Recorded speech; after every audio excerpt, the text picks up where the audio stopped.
You want it? You got it. Reality radio done right. No nonsense, real and raw, just like you like it. He's corrupt, he's inexperienced, and he lies. Broadcasting from a broom closet in Arizona Lotus Studios, it's Beef Vegan Presents.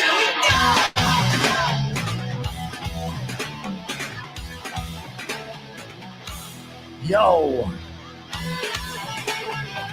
Check one, check two. It'd be awesome to hear myself. Yo, how about now if I put myself on air? That'd be nice. Good morning, everybody. Welcome to Beef Vegan Presents as I'm trying to scream over my own bed music. I'm Beef Vegan. Good morning, Mari. Hello. Good morning. It's Monday, so you know we got to have Mari with us to help us out, kickstart the week, get things going. And this is maybe a slightly hungover Mari. A little bit. Yeah. So what'd you do this weekend? You went to a bachelorette party? We did. And we wore wedding dresses out on the town. I saw that. Okay. I saw a picture and it was like one of those co-ed bachelorette parties where it's the bride and groom and like both of them. So it's a bachelorette / bachelor party, I'm assuming. Right. Totally. Yeah. Yeah. Which kind of defeats the purpose, but still sounds like fun. We're inclusive. And so all the girls dressed up as brides and all the guys dressed up as grooms. Well, they were wearing top hats. So yes, I guess they're grooms. Okay. Virtually. And when was this? Friday or Saturday? This was actually Friday night. Right. And so then you partied so hard Friday night that you still feel it today on Monday? Yes, because I don't do that anymore. Do you feel old yet? I feel the oldest. I just can't tolerate it. That's when you know that you're getting old. It's when you go out and party and it takes you 3 days to recover. 3 days. I'm right there with you. You know, I have a group of friends in their early 20s, part of my Roadrunners crew, that when I go out with them, I have to clear the rest of my week's schedule. Be like, okay, I know that I can't do anything the next day and then the following day. And then the day after that, I'm going to be like half staffed. I'll be almost there. So you hit the town. Where'd you go around town? Maybe people saw a weird group of brides and grooms just mobbing around Fourth. They did. We got some attention. We went to good old Congress, and then we danced it up at the Hut, and that was about the extent of the places we saw. But there was stage dancing. There was a lot of dancing, so we probably looked pretty ridiculous. Stage dancing? What do you mean? So you got up on the stage at what, Congress? No, this is at the Hut. Okay, my girlfriend did, not me. Okay, let's clarify. The Bachelorette. No, one of our more crazy friends, and she was actually kicked off twice by the DJ. He wasn't very happy about it. Yes, one of those. Yeah. I know that too well. Been there, done that. Some good stuff. So she was the craziest of the party? She always is. She's like totally like crazy Christina. When she gets too drunk, she has this like alter ego. But it hasn't come out because she also became a mom soon after I did. Okay. So we all have been like very reserved for the last 2 years. And like this was like our first night together, like balls to the wall, like full blown party mode. Right. Parents gone wild. Yeah. So it's cool. And to plan out something like this, do you all have to go to the same place to get your fake wedding dresses, or did you use your old one? You did? We stayed at this awesome Airbnb, the Right House downtown. And so it was walking distance. We were able to like walk to and from the bars, which I think helped with my hungoverness. Oh yeah, because then you could go completely nutty and not feel like you're gonna get in trouble for it. Totally. No driving, no Ubering with all those people. There was a lot of people. It was a good chunk of people. So. Oh yeah, no. Downtown's popping right now. They're post-pandemic, and yeah, things get crazy. And every video or every weekend on TMZ Tucson, there's a follow-up video of things getting nutty at 2 a.m. I haven't made it that far in a little bit, so I haven't seen some of that stuff in person. So with all the group, you know, you have a bunch of beautiful women dressed up as brides, but you're also intermixing with the folks at the kids at Congress and the Hut, especially the Hut. There's kids. Yeah. Was there any inappropriate comments or gestures made towards the brides? You got any creepers or douches try to hit on you in front of your husband while you're dressed as the bride? You know, there was, I mean, maybe because we were with dudes, but there were no guys buying shots. Like, like our bachelorette parties in the past when it was just girls, like that happened. But there were a lot of girls. A lot of girls are like coming up to the bride and buying her drinks. Like, Okay. just groups of girls. It was like girl power, like a bunch of like girls supporting other girls getting married. Yeah, I could see that support.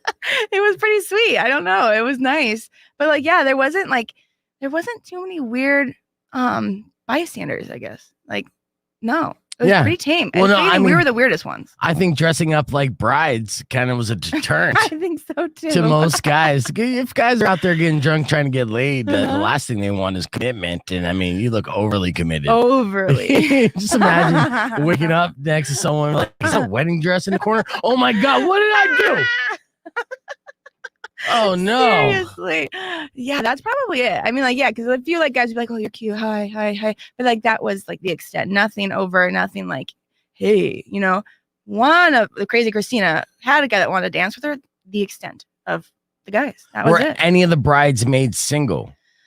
Oh no. I mean, there was one, but she's kind of more like reserved, calm, like cool, chill girl. So like she wasn't really out and about, you know, like we were. So yeah. Good. Then you weren't in a situation where, you know, a single bridesmaid brought home some kind of drunk dude or several drunk dudes to continue the party and make an awkward situation. Yes. You know, I was actually a part of a bachelorette party once. Oh, really? Yes. You know, my best friend Clara, she got married and, you know, she was like my sister and she decided to invite me along to the bachelorette party. So it was all girls and then me, right? A token boy. Yeah. So, you know, I was like, hell yeah, I'll scratch that off my bucket list and it's going to be a blast. And, you know, I'm going to look like this huge pimp, right? Yeah. I got all these beautiful women around me. Girls. Mob around Scottsdale. Yeah. I thought, it was, you know, that was going to be the perception. I was sorely wrong.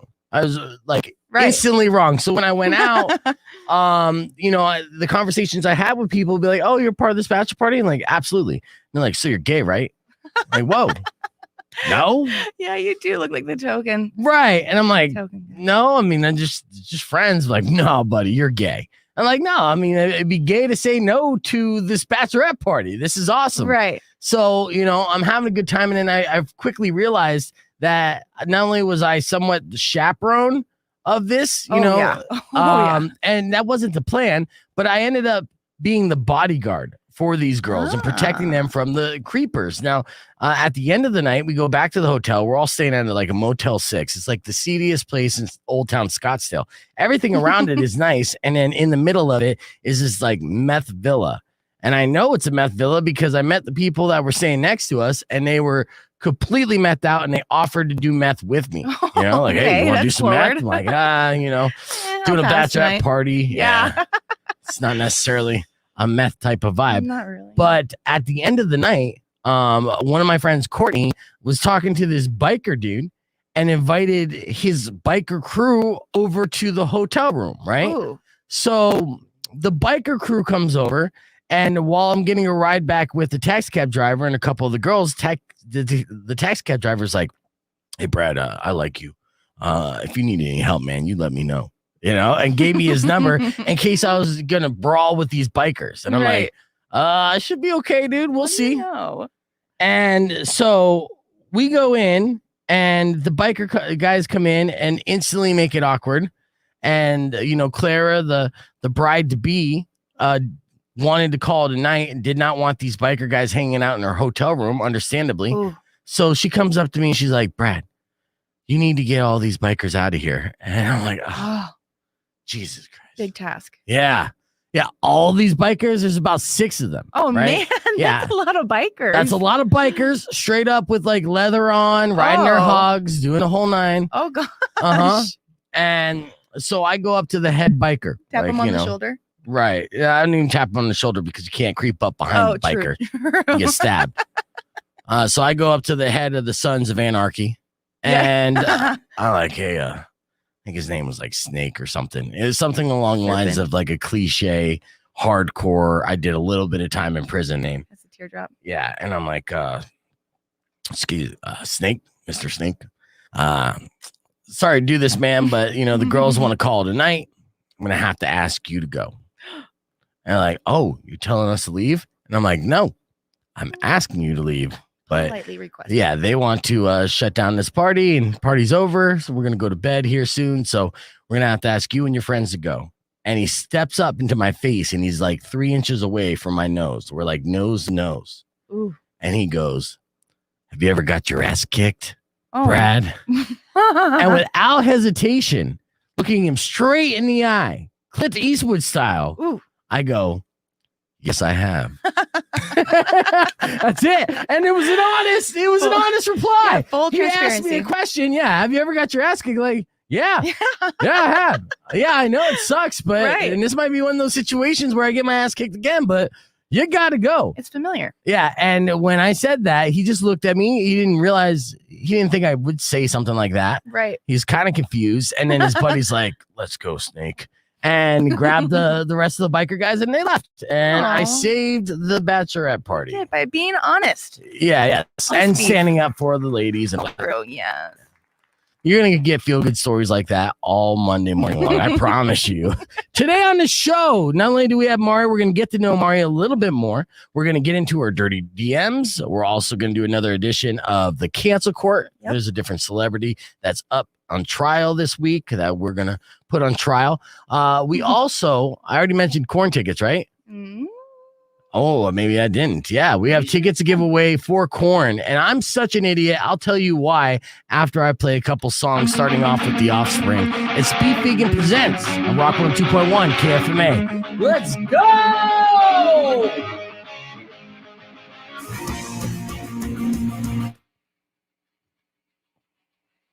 Clear. Hey, good morning, everybody. Thank you for joining the stream. Let me see these comments as we do a little roll call. Boop. Boop. Let me get a couple boops out of the way.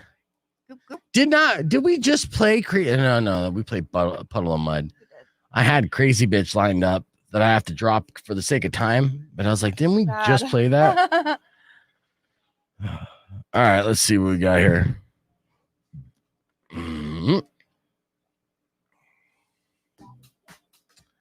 right, roll call. Let me see those comments here. So much. Oh, you mute your computer. Oh, how do I do that? Just hit the mute button. Oh, got it. All right. Good morning, Mark. Hey, Mark. What's up, buddy? Nick, good morning. Good to see you again. Eric. There's a little. Oh, I got it right here. Yeah, it's at the top On there. moment. Oh my God, there's so many. Oh, thank you, Ryan. At the very top there, Mari. Yes. Of your laptop, you'll see Right. a little speaker icon. You hit that, and that mutes it.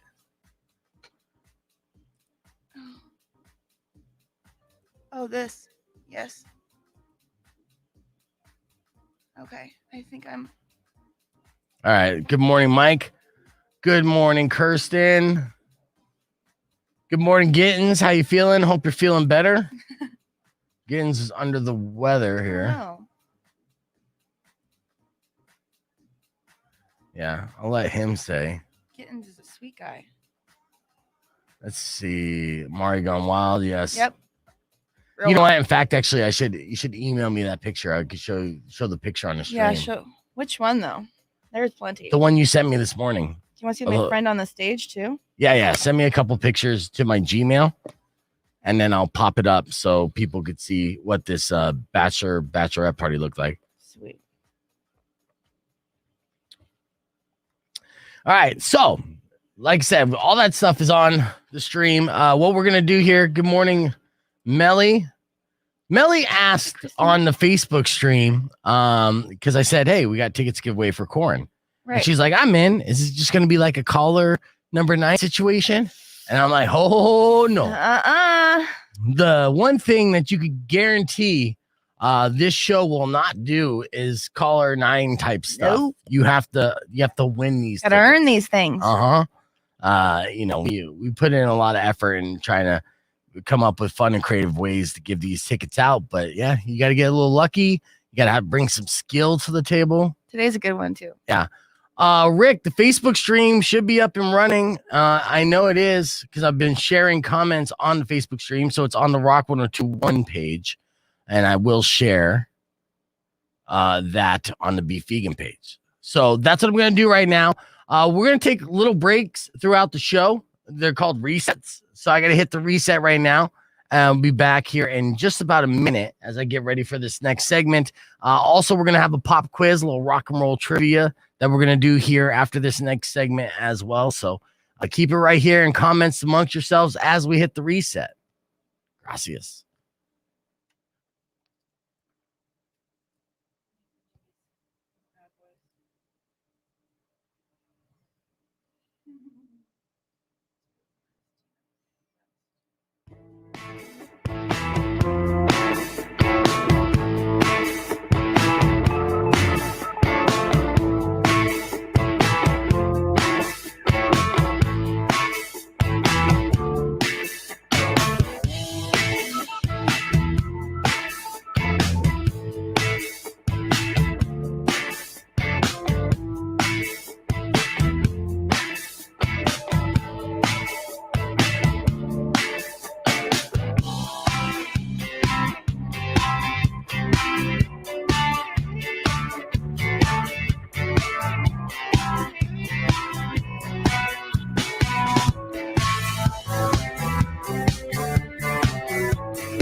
Oh, that's it is sexy.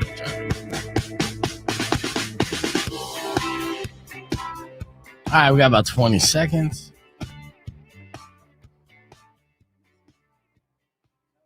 Inside me feels so different, just a little bit off today. You can off today. Rock 102.1. What a feel-good song from Five Finger Death Punch, huh? All right, welcome back to Be Vegan Presents. I am your humble idiot. So stupid. And I did a little fail, a little social media fail that I wanted to share with you real quick. Because I had, we have these tickets for Korn, right? Mm-hmm. That's a big deal. To give out these tickets with Korn and Stained. And you know, earlier in the week, I asked, or last week, I asked Mucho, I was like, hey, since we're giving away these tickets, if you get a chance, can you send me over some of the graphics for it, like the digital flyer and stuff that I could share on social media while promoting the show? And he's like, absolutely. But, you know, everyone gets busy and he forgot it. And I didn't want to bother him on the weekend. Right. So what I did was I just went to Google and I was like, I could do this myself. I could just get an image and, you know, copy and paste it. Right. Not a big deal whatsoever. So I did. I found an image that looked good on the Facebook. And so I posted it and was like, hey, here's the deal. We got these tickets for Korn, blah, blah, blah, blah. And I'm going to share this on the stream so you can see that. See, the problem is what makes me an idiot is in the details. I don't have them. And then maybe it was because it was the weekend. I could blame Prop 207 Totally. a lot. But essentially, I shared this Korn with Alice in Chains flyer. You can't see it right there. That's a little too small. And yeah, I promoted the Korn with Alice in Chains show, which shouldn't be that much of a problem with a few exceptions. One, Korn is not performing with Alice in Chains. Right. They're performing with Stained. Much different. Yeah. Two, it's not going to be August 31st. I think it's early September. And I'll know that for sure when I give away these tickets and I mention the actual date. And three, and I did not know this until yesterday. It's not 2019. Oh, yeah, that's quite a difference. Yeah. So that's what it says. Summer 2019. It's in bold print on the picture that I shared, and people on the Facebook page were very quick to point it out. And, Oh yeah. and instead of deleting it, I owned up to it. I had to. And so, there's the comments here were like, I think you've got the wrong tour. This is from 2019. Mm-hmm. Let's see. Korn is mid-September, I thought. With Stained, not Alice in Chains. And that was from Savannah. And she was right. Shit. Zach wrote, can I get free tickets for the tour with Korn and Stained instead? Oh. And let's see. Precious. Yeah. And then, so I had a bunch of those. So I had to respond. It's like, I totally did that on purpose, you guys. Yeah, just to get attention. Yeah, just to get your Totally. attention. Yeah. Totally. No way. Intentional. Yeah, no way anybody could be so stupid that they would copy and paste the wrong image No. in promoting this show from 2019. It's Absolutely impossible. not. No, impossible. Mm-hmm. So that's who you're dealing with when you tune in to Rock 102.1 in the mornings. All right, we got a quick break. And then when we return, Oreo came up with a genius idea to prevent your kids from stealing your snack stash, as I should say. Yes. I'm going to reveal what that is after the break. Stick around. Clear. Got a little drunk on that last tease. I was almost I love there. it. Yeah. You did it though. Nah. Finish strong. No. I mean, it worked. You're very kind. Very, very kind. Not honest, but kind. Yeah. And it's great too, because a lot of people on the Rock 2.1 page, there's a lot of people who remember my stint with Schmonty, but let's be honest, there's got to be some new listeners. They kind of changed up the format and they got a different audience in here. So there's a lot of people who are like, I don't know about this beef guy. And then all of a sudden I start posting show flyers from 2019 being like, win tickets to this. And now I just look like a giant dick. But it got the attention you needed. People now know. It did get, engagement. Yeah. The engagement was up. More so than normal posts. Right. So you just have to basically be flat out wrong and look stupid for people to be like, I'll drop a haha on that. Like, oh, thanks for the haha. Is that the TV that's making that noise? I think it's my loud mic Oh, or headphones. yeah. Okay. They're loud. All right. Pop quiz, hot shots. Let's get into this while I have your attention. As always, when we do these pop quizzes on the Facebook stream and YouTube, you're going to comment when you know the answer. And the first person to get it right will get bragging rights. And so we're battling between Facebook commenters or streamers, YouTube streamers, and Twitch streamers, which I think there might be a couple. Twitchers. Did we figure it out what it is though? Is it Twitchers, Twitchies? We're just going to call this crew streamers. Streamers. Yeah. You may say I'm a dreamer, a streamer. God damn, I messed that joke up. But still, I liked it. It's Monday. I know, you're too kind though. All right. Here's our first question in the pop quiz. AC/DC, the infamous classic rock, it just says the infamous classic rock, has a hit album that in all black has all black writing as well. It was composed as a tribute to a band member. Which album are we talking about?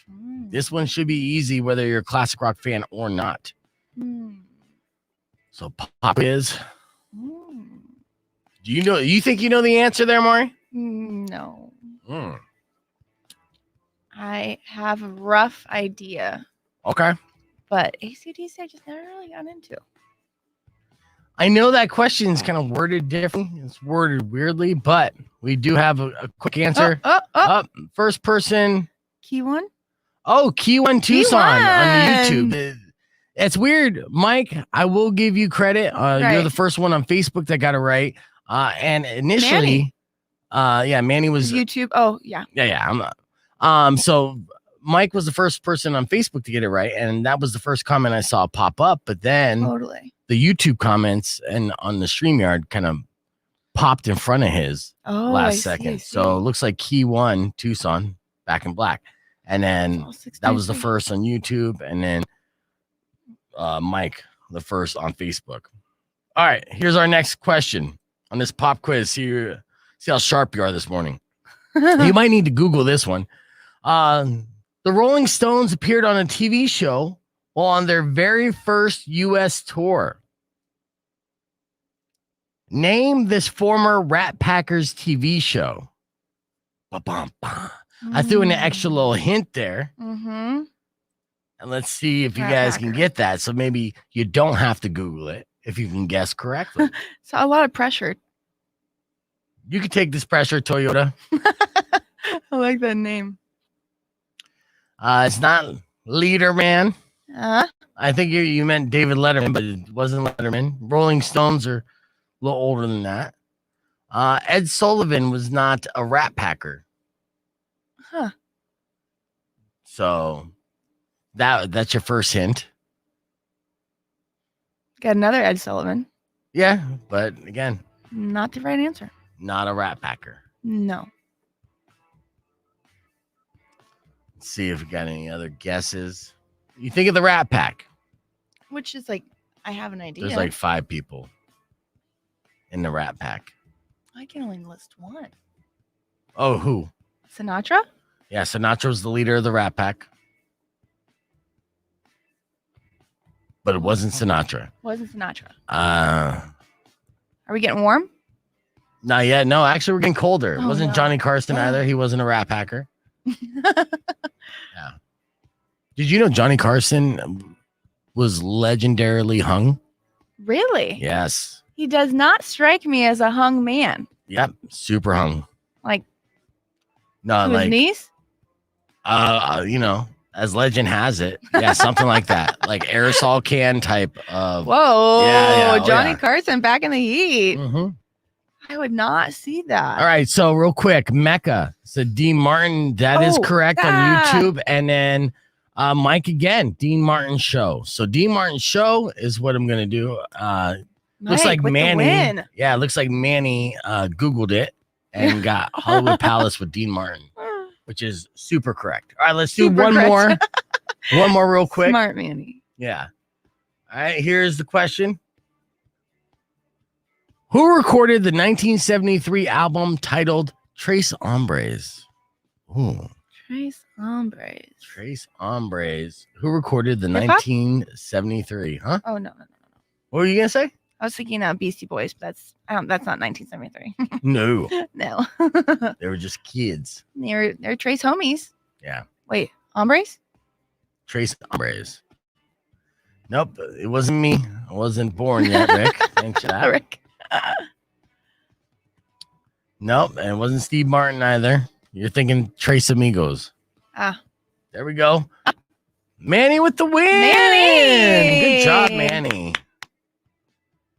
Excellent. All right, good job on the pop quiz. Manny Mike. taking 2 rounds, so I'm going to declare Manny the winner of this edition of our pop quiz. We'll have more trivia questions coming up here in a little bit. I'm going to hit the reset, be back here in a few. You guys chat amongst yourselves and don't go anywhere because we got a lot of show to get to today. Whoop, whoop. Whoop, whoop.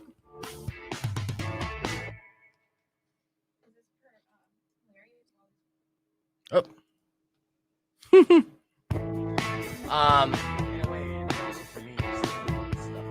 So I'm prepared. Yeah, take a smaller breaks.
Do do do do do do do do do do.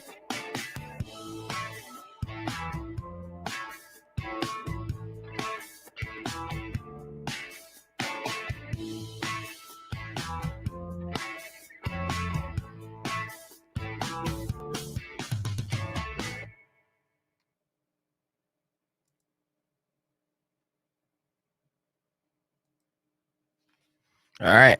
Got a minute. Got a minute left here. Yeah. Air. On the air. 25 seconds.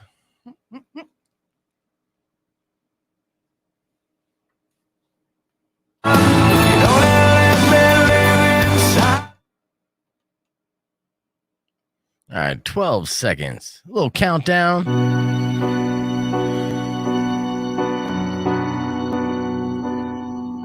Rock 102.1 KFMA. And this is genius, Mari. It really is. Because I have a teenage daughter who loves the snacks. And me personally, I have a sweet tooth. So I like to load up on peanut M&Ms and sometimes cookies, always with the cookies. Love cookies. Yeah, and so does my daughter. She loves them too. And that's the problem because I can get cookies and then wake up the next day and find that I have no more cookies. Oh, no. Yeah, so there's got to be a way. Cookie thief. There's got to be a way to hide those cookies from my own personal cookie monster. And Oreo, it kind of came up with a way to prevent kids from stealing their parents' Oreos. And I think this is genius. So they just announced a new protection program designed to hide Oreo thins from your family using camouflage packaging. Yeah, and you're going to need this here in a few years, I promise you. Right. Now, they still say Oreo thins on the front, but the side looks different. So you can stack them wherever you'd want to hide them. Like the cupboard, the freezer, the closet, or in the car. You get basically, it looks like a cookbook. So you can put it in between your cookbooks. Wow. And that way, if it's reading material that they don't get on their phone, they're not going to touch it. Absolutely not. Yeah. And so this is what's happening. So those protection program Oreo thins, I think, are in stores now. And, they say that for now, they're only available through an online sweepstakes. Oh, okay. I jumped ahead. I was like, yeah, that's all right. You can do that now. It's brilliant. And in fact, if you don't even do the Oreos, it's something that you should consider for your other cookies. So many cookies. Yeah, get a book sleeve, go to the Goodwill or 99-cent store, get a giant book and then take that sleeve off of it and put it over any of your goods and stack them up in the books. Your kids won't touch it. Never. It's the best way to hide anything. Hide it within books. And then whenever they start getting like in trouble or, start talking back, tell them to go read a book. They'll run into their room, grab their phone and protest. And that way you kind of train them to stay away from books in general. And they'll never know how to read. It'll be awesome. Right. No one needs books anymore. We got Google. Yeah. So that's our ingenious product of the day. I love it. Kudos, Oreos. Yeah, thank you. All right. Coming up next, we're going to dive deep into Mari's dirty DMs. Go nowhere. What was that noise? Ugh. It's pretty crafty. It is. Oreos. I'm telling you, it's genius. Hide them in a box of Special K. Yeah. No one eats Special K. Right. Or nuts. Pistachios would be safe because they're probably low on the totem pole of stealable snacks. Hey. I like pistachios. You just gotta take a lot of effort to eat. There's a lot of cracking. I ate pistachios last night as a munchie. Do you get them deshelled or do you get them Deshelled. It's okay. That's easy. Yeah. When you get them in the shells, it takes some work. I think it's more work than a sunflower seed. Yeah. I would eat more sunflower seeds if they weren't so messy.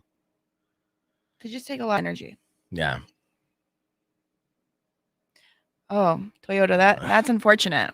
That's only $100. Yeah, I think you'll live. Well, $100 is a lot.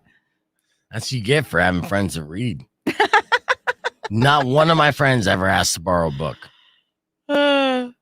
Once upon a time, But I grew up here in Arizona, and they all went to the same schools I went to, so it makes sense. Right, totally. In Phoenix. Yeah.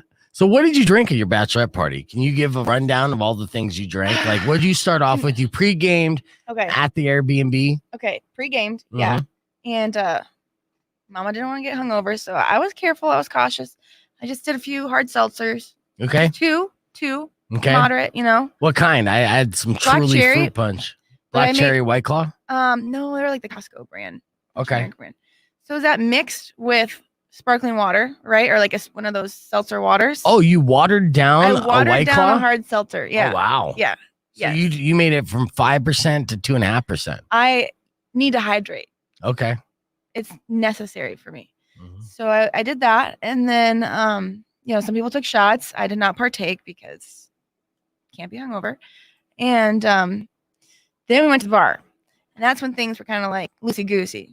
Didn't really put so much thought into what I was drinking necessarily. Yeah. And that's where, some tequila got involved, a little Malibu, a lot of vodka sodas, and a few vodka Red Bulls, so much so that I literally felt like my heart was going to explode because I already chugged a Red Bull. I have not had a Red Bull in over 2 years. Oh, wow. Because I just stick with coffee. I've got a baby on my boobie. I don't want him to get all Red Bulled out. Yeah. So I have not had a Red Bull in so long. Uh-huh. And I chugged a whole one of those. And then I had at least 3 vodka Red Bulls. Nice. Oh, yeah. At least 3. And so I was sauced up. Mm-hmm. Mama was saucy. That sounds like it sounds delicious, to be honest with you. It sounds like a lot of drinks and the same amount of drinks I would do if I was going to rage. Start off with seltzers, work in the tequila. Yeah. Work your way up. Get a little sleepy. Here's another trick. Instead of going for the Red Bull, tequila itself is a stimulant. So if you just kind of stick with that. But I was also afraid of sugar content because I know that sugar can cause really bad hangovers. So I was very aware of my sugar content. But it's still, that's what the Red Bull is, nothing but sugar. Nothing but sugar. But I think mixing that with vodka sodas was kind of a savior. I was not happy the next day, and I continued to be a little under the weather, but I wasn't miserable, puking can't function. That's good. So I think I did it right. Nice. I attempted to. Well, you're still hungover 2 days later, so did you? Real quick, a Key One Tucson. Yes, as far as I know, I'm going to be the arena host for the Tucson Roadrunners yet again this season. I believe will be my 5th season.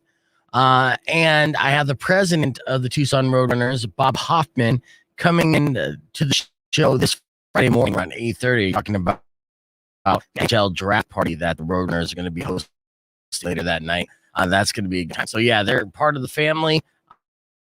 Forward to this season. I got to do 4 or 5 games last season. I was surprised they brought me back at all last season because it was a pandemic season and most of the time they didn't have anybody in the stands, and then they would have partial people in the stands. But I said this before to streamers, but in case you didn't know, the reason why I was surprised is because one of my main jobs at the Roadrunners games is to do Chuck-a-Puck, which is an intermission game where people buy a bunch of different foam pucks, right? And that the proceeds of that go to a charity. But then they have to throw them onto the ice, and then they land on these banners. The banners are the sponsors, right? It's a big money item for the Roadrunners, right? For their advertising team, just like we do advertising here. So all those sponsors are paying to be mentioned during Chuck-a-Puck, essentially earning my paycheck. I go out there and I make the sponsors happy. I mention them. I do the Chuck-a-Puck. That's part of the gig. And during COVID, and I don't even know if we're going to have Chuck-a-Puck this year, just because of regulations, CDC, and, something about people touching foam pucks and then throwing them at your face seems unsanitary. I don't know what the future of Chuck-a-Puck is going to be, but I thought since there was no Chuck-a-Puck, there's no real reason to have me, but they convinced me otherwise. They're like, no, you bring a certain energy to the game, and, we love having you, which I, touched my heart. I was like, oh, you guys. So I love doing those games. They're super fun, and and I look forward to another season, a full season this year. And to be honest with you, the extra money ain't bad either. That's my vacation money. You know, I get a whole season. I save that money up, and then I blow it either in Mexico or usually Mexico or Vegas. And that's what I'm gonna do again. Like, give me some of that Vegas money. Come on. Ooh. Vegas is legalized. Yes, and yes, that's our hockey team, Tucson Roadrunners. It's our highest ranked professional organization in town because it's a minor league team. Your V-neck does look very good. Laura commented on your V-neck. It's a nice style on your neck. You know, I had a funny story I wanted to share on the air about this V-neck. Honestly, so I was in Target over the weekend, and we actually went twice in within 3 hours. We went home and went right back. Yeah. So while we're at Target, you know, this is where I get these V-necks. So only like $6. And for me, it's the summer of V-necks. Totally. That's my style this summer. And so I loaded up on V-necks. So I'm going in there. I'm looking at the V-necks with my daughter and my girlfriend. And I'm like, hey, should I get another V-neck? You know, while we're here, I was like, I think I might want to get another white one. And my girlfriend's like, why would you get another white one? You already have two. And I'm like, I just like white tees, you know, and you can never have enough white tees. You know, the ones that they stay white. And if you stain them, then you got this backup one, whatever.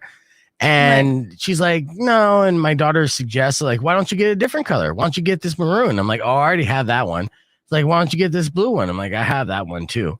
It's like, what about that black one? Oh, I have a black one as well. And she's like, well, what about this dark gray one? And I'm like, I'm wearing that right now. So I had the dark gray V-neck on as she's going through the list. So I found out while at Target that I collected them all. Got all beef. Yeah, my entire wardrobe is a $6 V-neck I got at Target. I got every single different color. You're gonna put them up. This for you next. No, are you kidding me? I'm keeping them in. Oh, true. Yeah. What about the next guy that shows up and wants a V-neck? And he's like, oh, they're gone. No, there's all you. There's still plenty of V-necks left. True. And they do look clean and white. Yeah. Yeah. All right, we got about a minute and a half before we do our dirty DMs. All right, so streamers, talk amongst yourself. Take a minute break. We'll be live here on Rock 102.1 and KFMA.com. Go nowhere. Hey. You don't have to say bye because they can still hear us. Bye for now. Yeah.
Rock 102.1 KFMA. Welcome back to Beef Vegan Presents. It's another Monday morning, so you know it's time for Mari's Dirty DMs as we dig deep into her inbox from all you creepers out there who love to message Mari and comment and compliment her on her body for no reason whatsoever. Mari, you want to get into your dirty DMs? Let's get into it.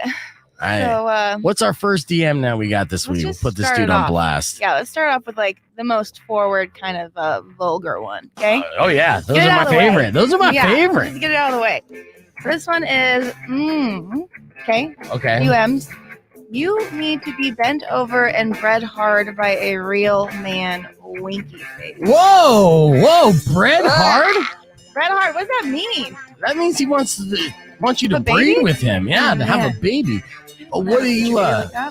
I don't have a kid with that guy that like is gonna go on to then like send more weird messages because he's from that guy's seed. You know what I mean? Oh no, yeah, you would breed creepers. Right. You would have a second generation, possibly a third generation creeper. That's not good. No. Nobody wants that. And I don't understand his thinking on this, where it's like, yeah, I'm gonna breed you hard. Like that's what are you, like a show horse or something? I know, right?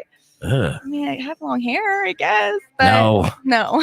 That is a thing, though. Yeah, that's a fail from that dude. Yeah. Okay, what else you got in your so this dirty one, DM box? This one is probably my favorite of the week because of the spelling error. Or like, you know, when you send something and like it spells something that you don't mean for it to spell, but like you send it on accident too, like prematurely. Mm-hmm. Okay. You get too excited. excited. That's the problem. You're so excited to send something inappropriate that you end up sending a typo and look even more like an idiot. Oh God, this one's good. So, Okay. Girl, your booty is pooping.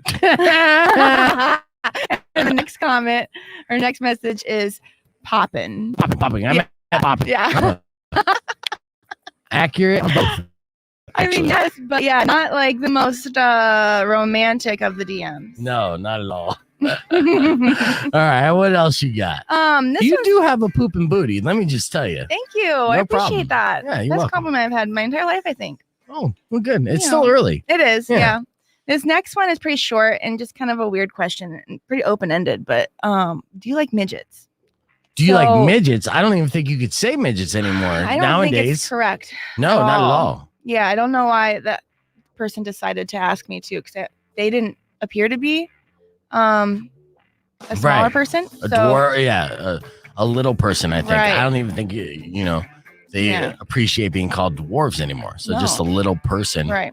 Yeah, that one was kind of awkward. Yeah, it's a stupid Um, question too, because who doesn't? I mean, right? They're great people. Right. This next one is lengthy, Okay.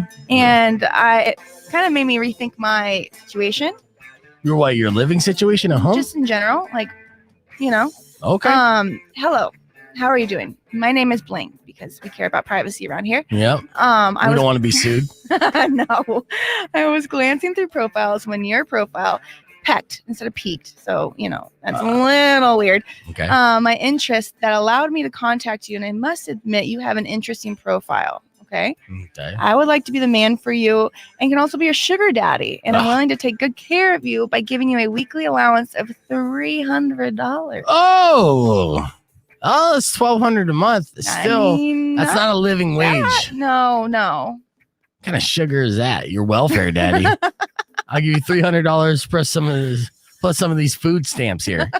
You borrow my EBT card. EBT card, yeah, true. Maybe that's what the 300 includes too, is his EBT card. Because Maybe on it's- top of that, Yeah, maybe it's nothing but the E. maybe it is just the EBT card. Okay, all right, not a good proposition. No, No, not enough sugar. blank is not. Wow, sugar daddy. that's weird though. I mean, I know that a lot of older creepers, this is their go-to move. Will immediately go Throw for the money. sugar daddy thing. Be Mhm. like, try to budget in a side piece, and I don't understand their logic behind it. I don't see how it work. I know there's sugar daddy websites. I've had friends who've actually been like girls on the sugar daddy websites, I but was on one once for fake boobs back in the day. for fake boobs. There's like a sugar baby website for just boobs, where people just contribute to your boob fund. Oh, and that's it. How much money did you get? I think I got like $20. That's it.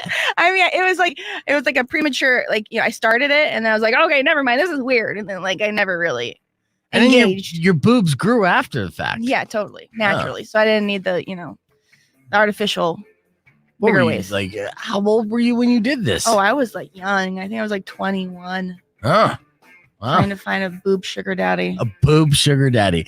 So if somebody donated money to buy you boobs, would you have to then show them their investment? I don't think so. It I'm was pretty sure you do. No, I mean, there was no contract you signed that said once they give you this money, you have to show the final result. That was not a part of the deal. If I was to donate any money for boobs, I would at least have to see one. Some people are just generous, Beef. Obviously, you're not one of them. I am definitely not one of them. All right, that's this week's Dirty DMs from Mari. Yep. We'll take a quick break. We got to get to know Mari a little bit more. So I'm going to do a little Q&A here at the top of the hour. Plus, we still have tickets to give away for Korn with Stained, and I also have tickets for the Tucson Sugar Skulls.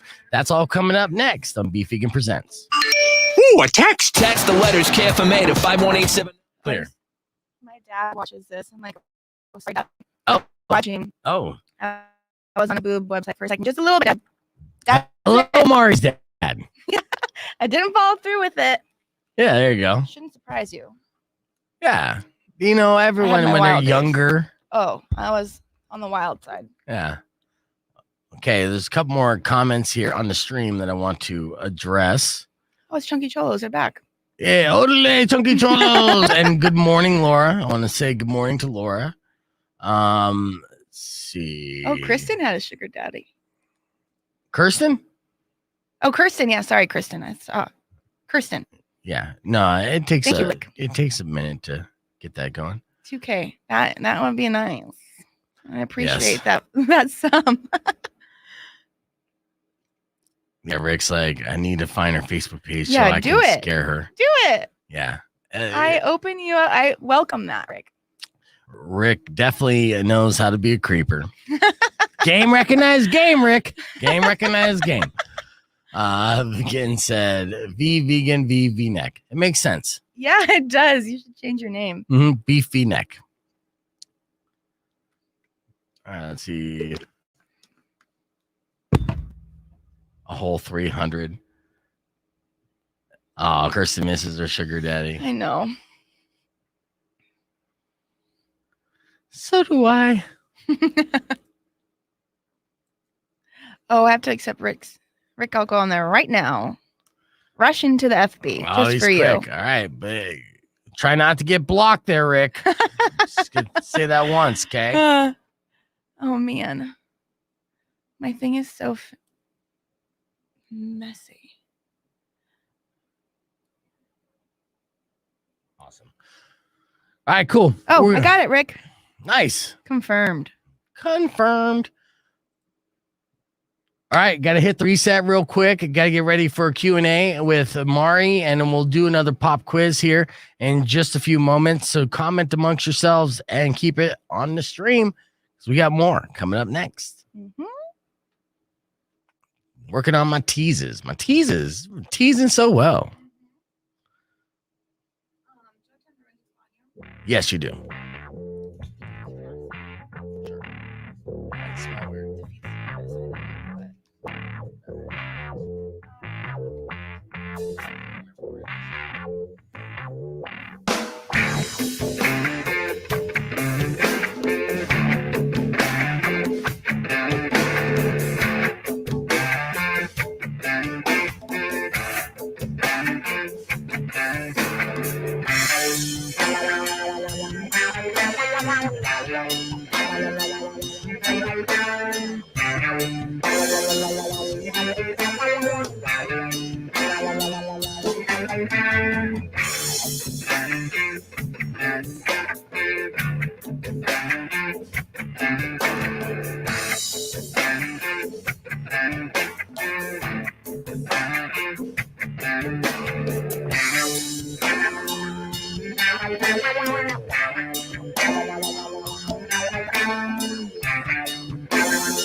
Oh, you already. Yeah, perfect. I'll let it.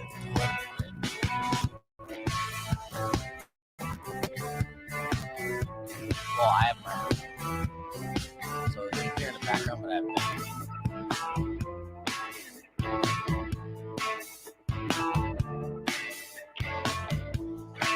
actually popping trivia questions. All right, let's pop in for a couple more trivia questions. I got two more real quick in the vein of classic rock. We'll just bang these out and see if you guys know. I think the second one I'm going to ask is going to be a little difficult, but we'll find out. Okay. Here's our first question. All right. Dusty Springfield recommended Led Zeppelin to a records label. I don't know who wrote these questions like this, but to a record label. Which label was it?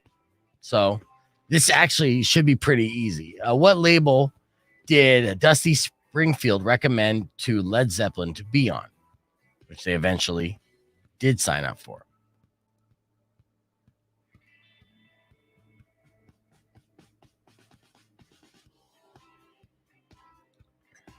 And while we're waiting for that answer, I have a different question from Manny. Question for you, Beef. There was this morning show that did weekly football picks. I don't know if you're aware of it. Do you think you could implement something like that? I know that we'll implement something like that. Right. If we get it sponsored. Usually that's a sponsored kind of thing that's amongst all stations.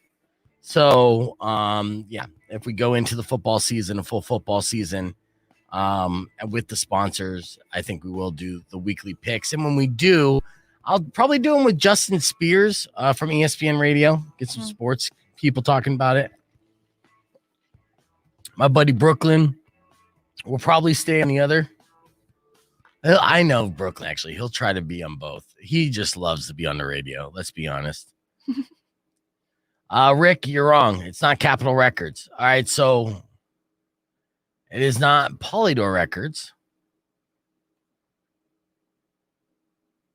Good morning, Linda. Hi, Linda. All right, the question is, what record label did Dusty Springfield recommend to Led Zeppelin to be on, which they eventually signed on?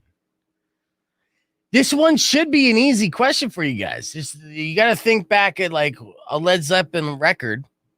Like you look at the back of that record, there was a logo there of the record label that put it out. It's a famous record label. It's huge. It's not Swan.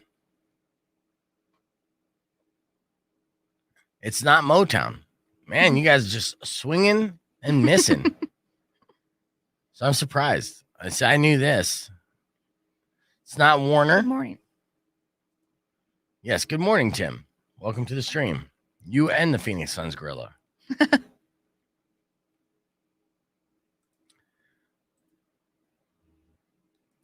Let me get, not Geffen either. Ooh. When you guys find out what the answer is, you're going to feel so dumb. You're going to be like, oh, damn, I should have known that. Atlantic? It is Atlantic. Ryan, yes. Way to go. Ding, ding, ding, ding. Looks like he got you before Manny. Yeah. Atlantic Records still signs a bunch of my favorite artists today. Portugal the Man being one of them. I love them. They're fantastic. Amazing life. Mm-hmm. Absolutely. All right. Final little pop quiz question here. First person to comment will get their correct answer shown on the screen, which is a big deal. Huge. Mm-hmm. All right. Which was the first real famous Rolling Stones album to consist of only those songs that were composed by Jagger or Richards? Now, this one's going to be tricky. So, which is the first really famous Rolling Stones album to consist of only songs that were composed by Mick Jagger and Keith Richards? Might have to go with this one. Yeah, not a clue. Right.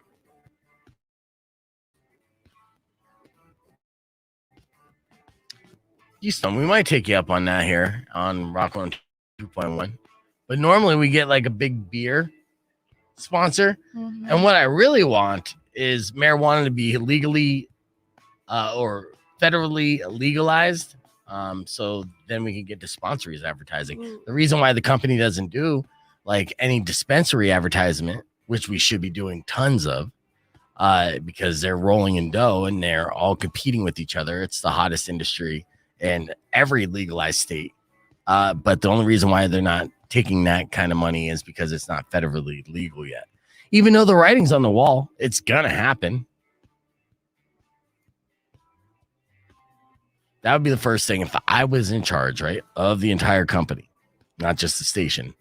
That would be the first thing I would do. It's like, boom, get that weed money. Get that weed money, man.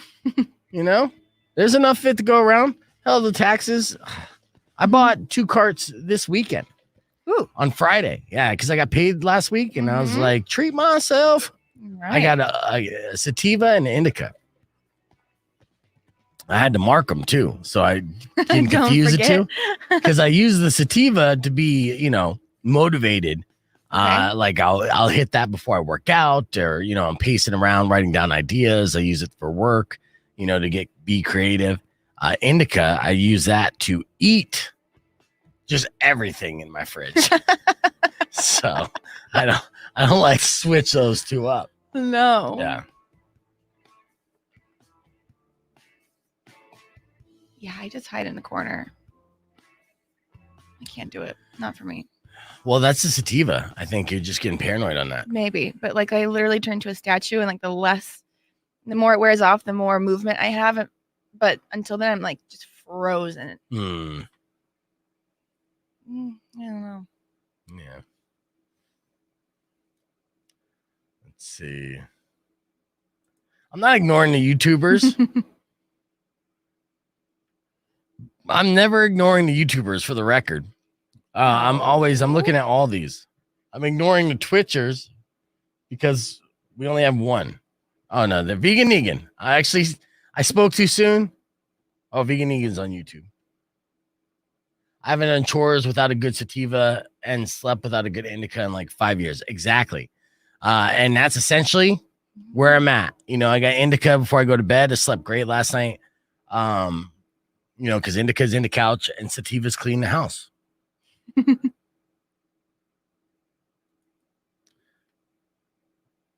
That's true. It is beef.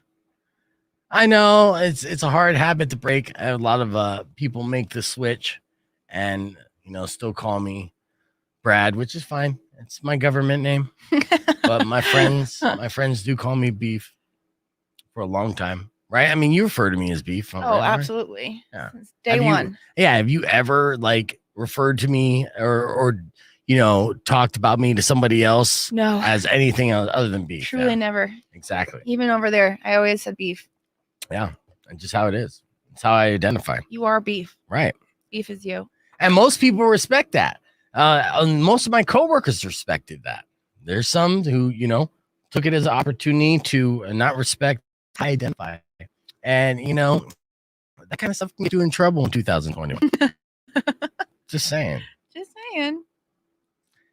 And I don't get mad if you guys are slipping. Every now and then, call me Brad. Like I said, as long as you call me, it's all good. All good. At least when someone says beef, you know who they're talking about. So, 2 names. I mean, the Tucson Roadrunners, the first season that I did the Roadrunners, they were confused on what to call me. They kept referring to me when they would throw it over to me live at the games as Brad Beef Vegan, right? And eventually they dropped the Brad part because no one called me Brad. And on the back of my jersey, it clearly said beef. So the whole point they were trying to fight against, I have no idea why. But whatever. All right.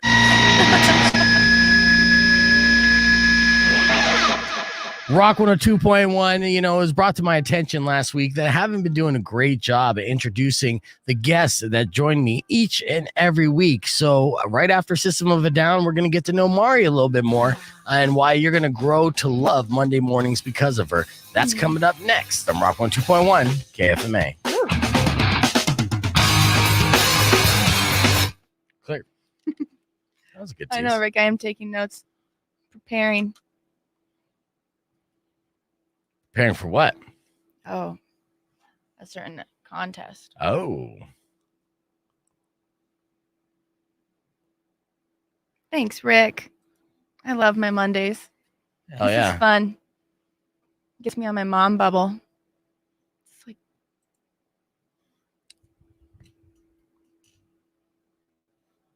Trying to keep the beef down. yeah.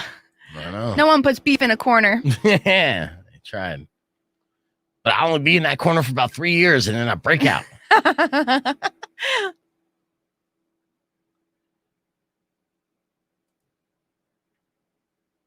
Okay, well, that's good. Toyota's still trying to answer the trivia question. Oh, thanks, Toyota. Yeah. But Way that to is, stay focused. I know. That is incorrect, though. We completely forgot about that. Those of you watching the Facebook stream as well, if you could do me a favor and hit the like button or heart or haha or, once they have a middle finger option, you could use that one. But yeah, any kind of likes and stuff will help us kind of grow this stream as we're building up the numbers here. Thanks, Slowly Kristen. but surely. The stream is the way we're advertising the show as well. I mean, it's the only way. Yeah, it's pretty cool. Yeah. I like this stream community. Mm-hmm. It's true. She does spice up the Monday. Ooh. When we're going to get in this little Q&A and then rapid fire questions. Going to be super fun. And in a little bit, my buddy Derek's going to be in studio, D-Rock. And yeah, and there'll be the three of us. And that's going to be super fun. Yeah. D-Rock was the guy who answered the Craigslist ad that brought me onto radio, which is cool. It was the very first time. And it kind of, everything started from that moment. Was, having that conversation with him being like, yeah, come on out. It was a Wednesday night show from 10 p.m. to midnight. It was way out in BFE for me. And it had a radius, a broadcast radius of about 3 miles, that radio station. I mean, no one could hear it. But I still looked at it as like, this is my end. This is how I'm going to do what I've wanted to do forever. And then we started doing those once a week shows. And I was making my way out there, getting a babysitter for those nights. And then we were able to parlay that into weekday mornings from 6A to 8A. So it was a 2-hour morning show. And I would drive out to Queen Creek where he lived from Glendale. So I was driving about an hour and 15 minutes one way. And so it was 2.5 hours round trip every day. And I wasn't getting paid. And the show was only 2 hours. So I was driving half hour more than the radio show was. Yeah. But here we are. Here we are. Rock 102.1 KFMA. That was System of a Down. Welcome back to the show.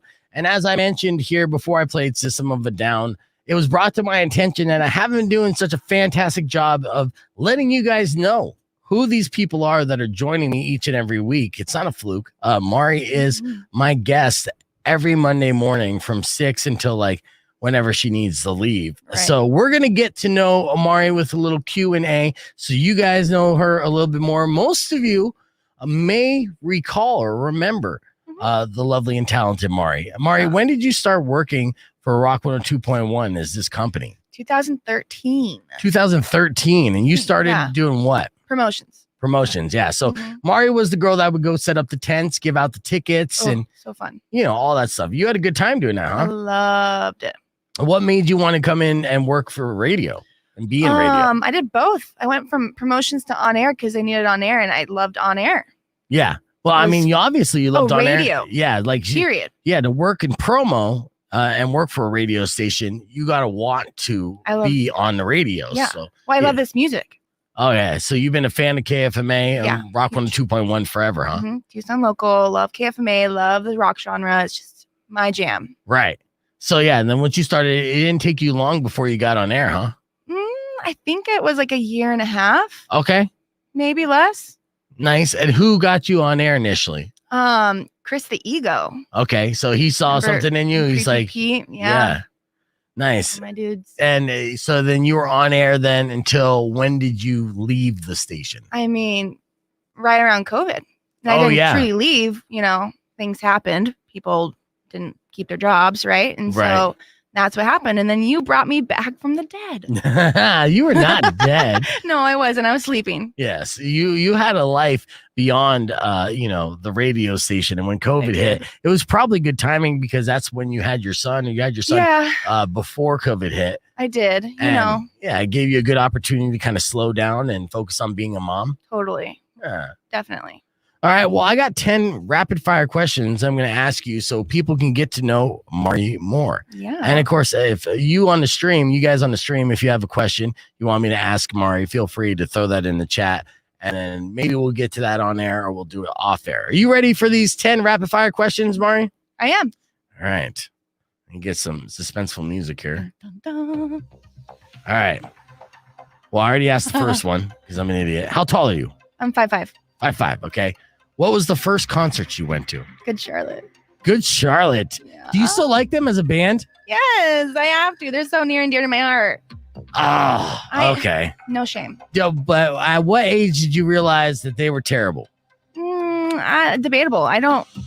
I'm 32 and I do not think they're terrible. Okay, let me rephrase that. At what age did you realize that Joel and Benji are both royal douches? Are they though? I mean, they've scored some pretty cool chicks, in my opinion. Douches do that. Oh. Yeah. All right, we'll have to agree, disagree, and move forward. Okay. What high school did you go to? South Point. Oh, South Point here? Catholic, yep. Okay, Catholic school girl. Oh, it was a Catholic school? So did you have to wear the whole uniform and everything? Yeah, it was nothing special though. It's no skirt and it's just khakis. Oh, yeah, that's not hot. No. Was it a co-ed school? Yes. Okay. What was the mascot? Lancers. Lancers. Lancers, let's take state. Oh, so did you guys get your ass kicked at all sporting events? I think they do well. I don't know. All right. Were you like a cheerleader or did you do any absolutely extracurriculars? No. Nothing. What high school clique did you feel like you most belonged to? Probably the artsy people. I kind of dabbled in all different ones. Okay. All different people. You heard it first. She used to dab. All right. Have you ever been arrested? Yeah, kind of. Oh, yeah. Okay. What was your kind of? I mean, like a minor in possession. I got DUI once upon a time. So, like, those kind of count. Like, did I go to jail that night? No. But still, those totally count, Mari. But do they? They do. Totally. So common. All right. Have you ever kissed a girl? Yes. All right. I should expand, but I won't. Yeah. All right. Have you ever been in a fist fight? A slap fight in middle school. Okay. Does that count? Yeah. Did you win? It was kind of like a tie. All right. Yeah. Yeah, most, like one slap, done. You know. Yeah. Most middle school fights usually end in a tie. Who started it? I truly don't remember. I just remember the slap. It was like and, Who slapped first? I think she did. Okay, and then you slapped back. And yeah, like as a reaction, like rebuttal, like hey. Yeah. Eye for an eye, slap for a slap. Totally. All right. If you were a porn star, what would your porn star name be? Crystal Cherry. Crystal Cherries. All right. Yeah. That's very classy. I like that. It should be Crystal Cherry. Crystal. Ooh. There you go. Passing it up. Yeah, just got you some extra dollars on the lap dance there. Stage. Thank you. All right. And then what is your favorite band or artist of all time? And you can't say Good Charlotte or I'll kick you out of the studio. Okay, I'm going to go with Misfits. Okay, that's a good answer. Is that all right. Yeah, no, thanks. there you go. That was 10 rapid fire questions with Mari. And now we got to know her a little bit more. We'll answer any of your questions on the stream if you want to know more. And then coming up next, Tokyo is trying to keep their Olympians from having sex. I'll let you know what their crazy idea is and if it will work next on Beef Vegan Presents. Clear. All right, let's go to the stream and see if we got any questions here. I just got, man, you can give Eric and Rick blueberry balls. Chris. Let's see. We got some good ones. Do we got some good ones? Read some ones. Read some of them for me. Well, Rick said he wants to be father of my baby. Sorry, I have a baby daddy. But he also said he's seen us at Keno Stadium. That was long ago. Seen us? Yeah, that was like at a fall ball with Weezer. I think is when we were on the stage together. Oh yeah, that was fun. Yeah, it was fun. Well, hopefully we'll do that again if we start doing some big shows again. Hint, hint, nudge, nudge, big wigs. Right? Make it happen. Make it happen. Oh, for those of you probably still wondering if there was an answer to that Rolling Stones question, there was. Aftermath was the album that I was looking for. Yeah. That was the answer. That's funny. Rick is falling in love. Well, that's good. It's a good thing she's only on Mondays, Rick. So you don't have to spaz out and get weird 5 days a week. Just 1 day a week. Yes, Marty's a gangster. That's why we get along so well. Right. Went to Amphi Middle School and from there to South Point. There you go. And what part of town is that? Amphi is Princeton first. So it was quite the difference between Amphi and South Point. I didn't want to go to South Point.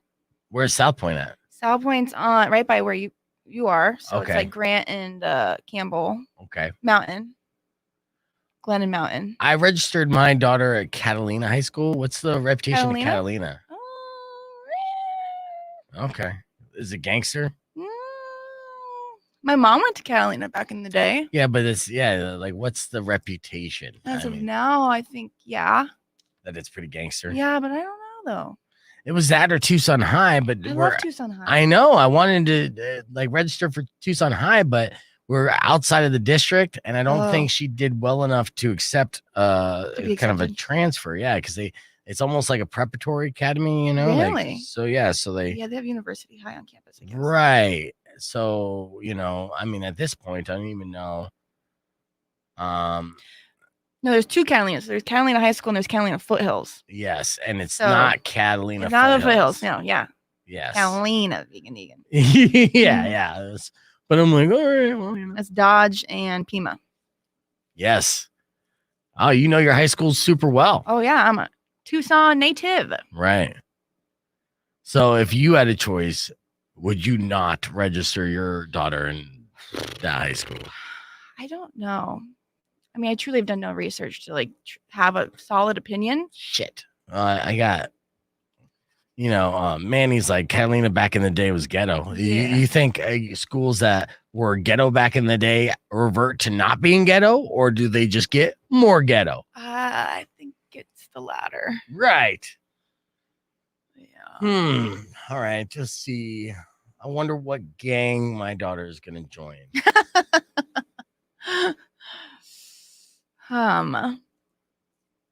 Yes, I mean, we keep it humble. She won't be competing with all those dumb kids over overpriced brands. No. True. No. She'll just be getting jumped into things. Yeah.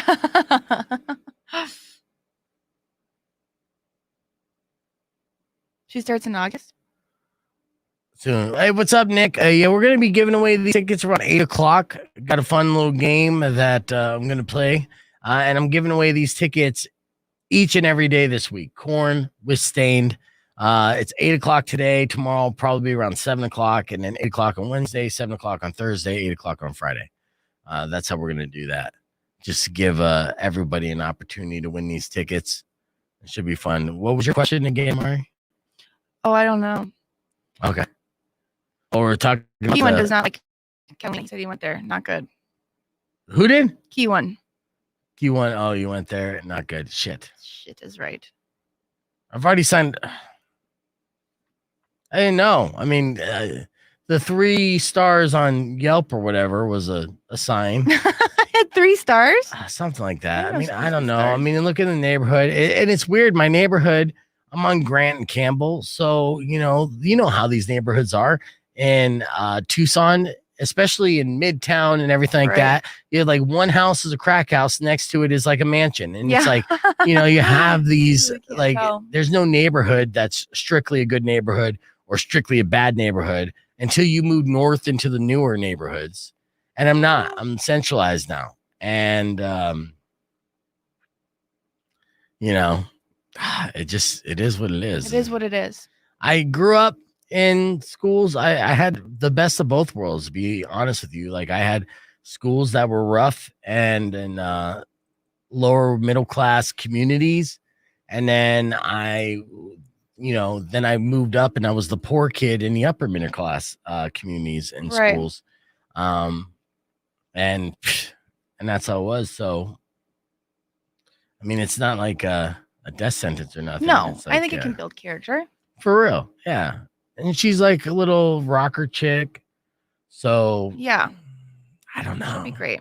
She'll I fit don't in with know. like the little emo kids. Emo's making a comeback right now, so there's gonna Right. be a whole little emo crew, and that was like the best in high school was the emo crew. So Okay. I think it would be cool. That's good. I'm hoping so, and I like diversity. I think for the big advantage of going to Catalina as opposed to like Catalina Foothills is I'm assuming, and I could be wrong, Catalina Foothills is like 98% white.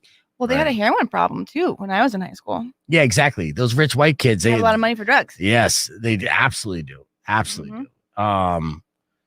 So, at least in this situation, it'll be diverse enough and she'll know enough different types of people as she always has in a way.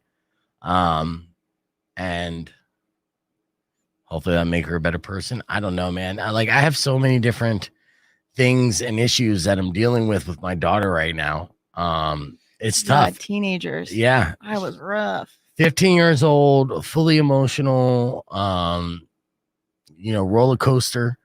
Hormones. And I have a bond with my daughter that is so strong that I couldn't even imagine how much worse it would be if I did not have sole custody of her Right. growing up. And if it wasn't just me and her and for so many years, and I know she loves me more than anything in life. She's told me on several different occasions, but she can still be a moody asshole. Right. Oh, and then I'm just like yesterday, we went to breakfast yesterday, and so we go out to like Sace. It's a nice place. We're trying that for the first time for breakfast, and I'm like, hey, you want to do Sunday breakfast? This will be fun. And she's like, okay.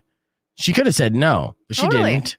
Yeah. So then she mopes her way into the car, and I'm like, okay, fine.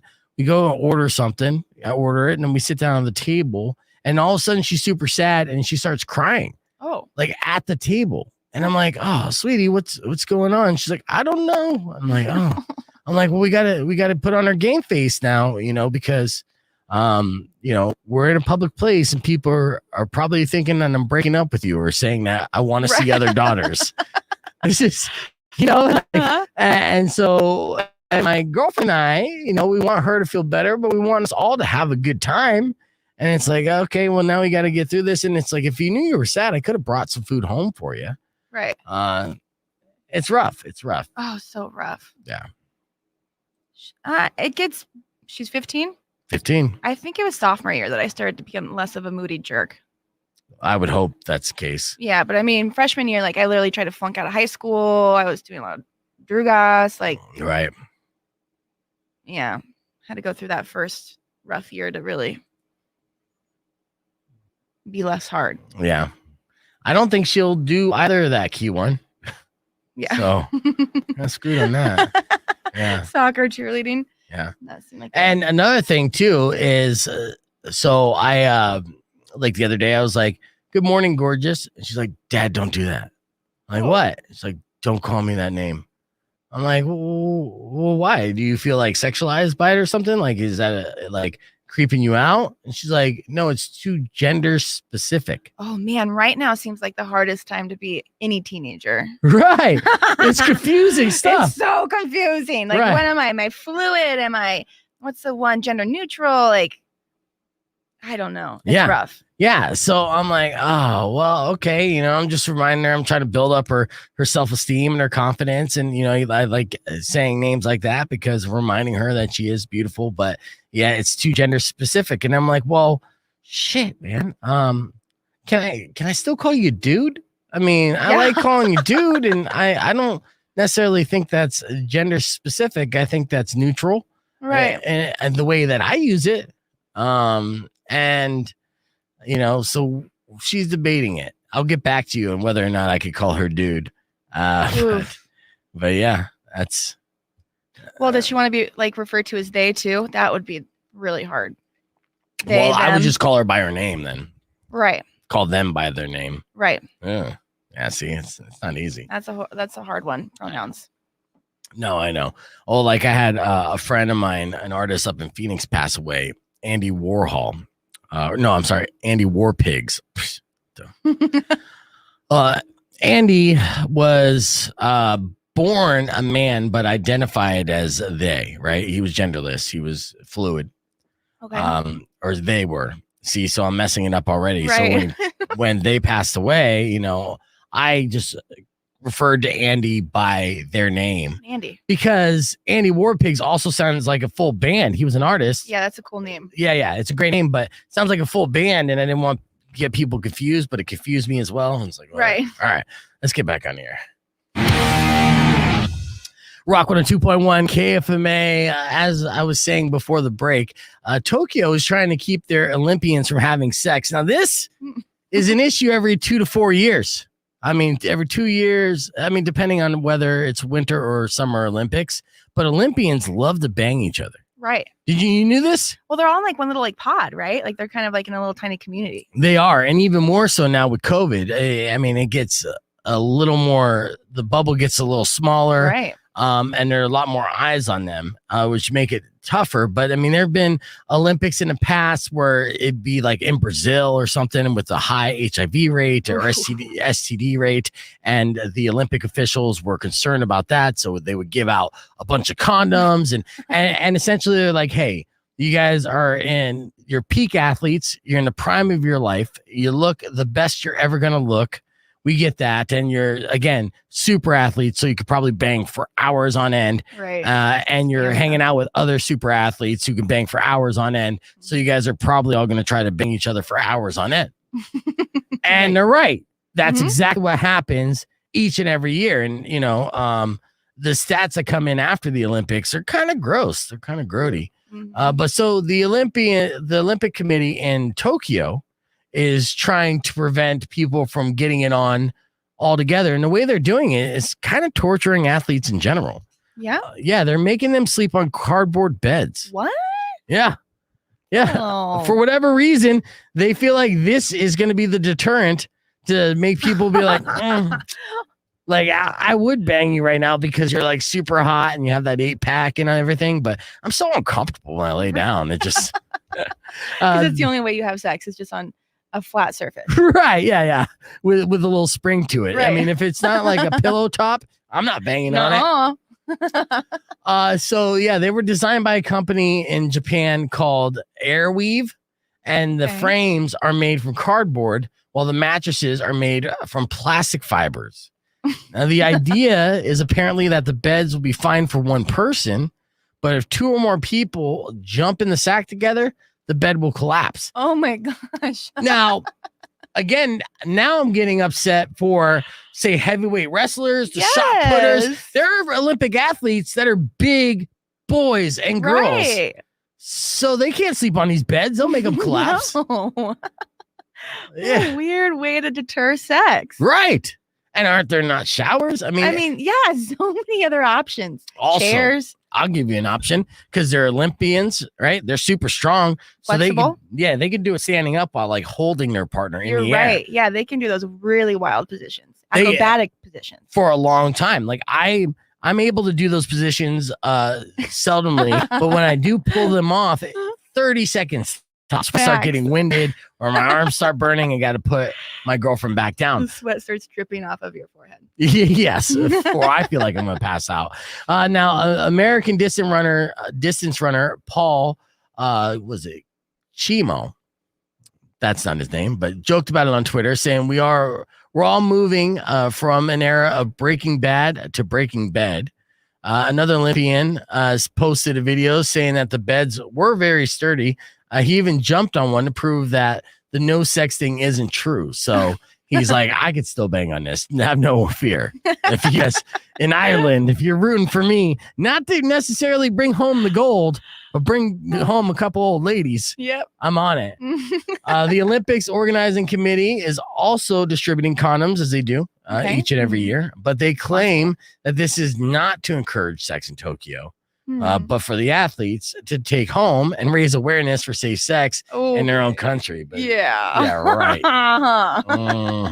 That's a sham. Yeah, so we'll see. We'll see what happens. A lot of news is going to be coming out of the Olympics that we'll share with you in times to come. All right, coming up next, we have another celebrity here that we're going to take to cancel court. I'll let you know who it is after the break. All right, clear. Clear. All right, Derek's here too, so I'm going to grab him up. Let's hit the reset here. Keep right here, streamers. Amongst yourselves, and we got cancel court next. So wait for it.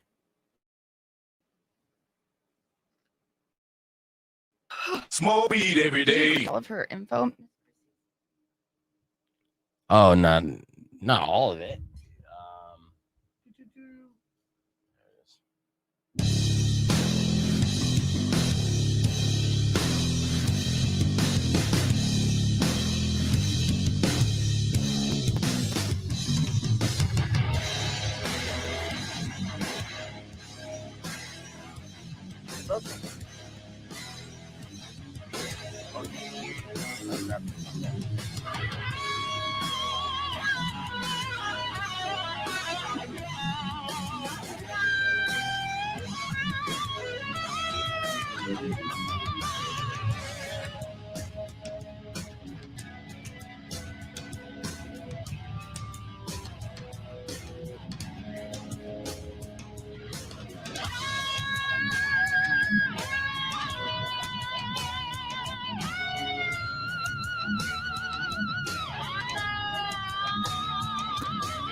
talk about here in a second. Let's see. Okay, good on time.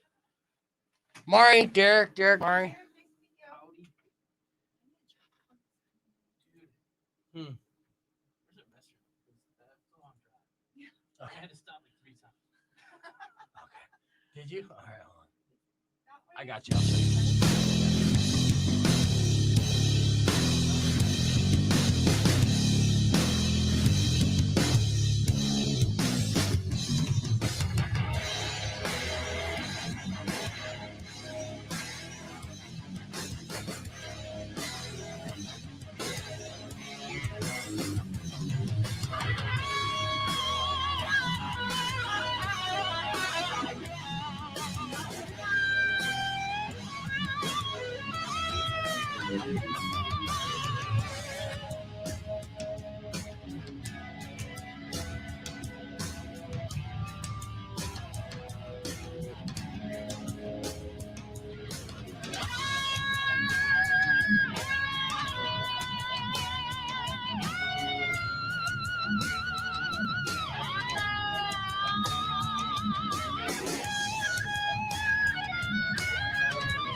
Yeah. Got the charge.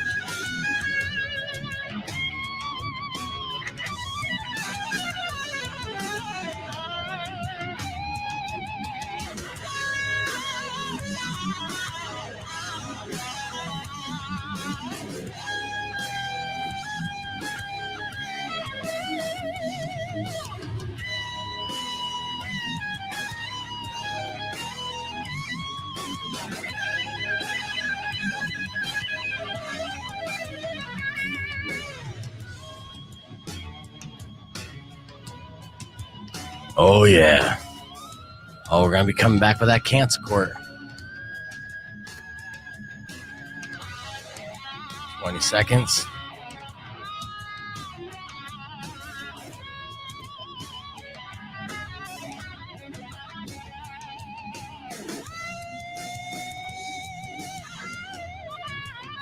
Five seconds.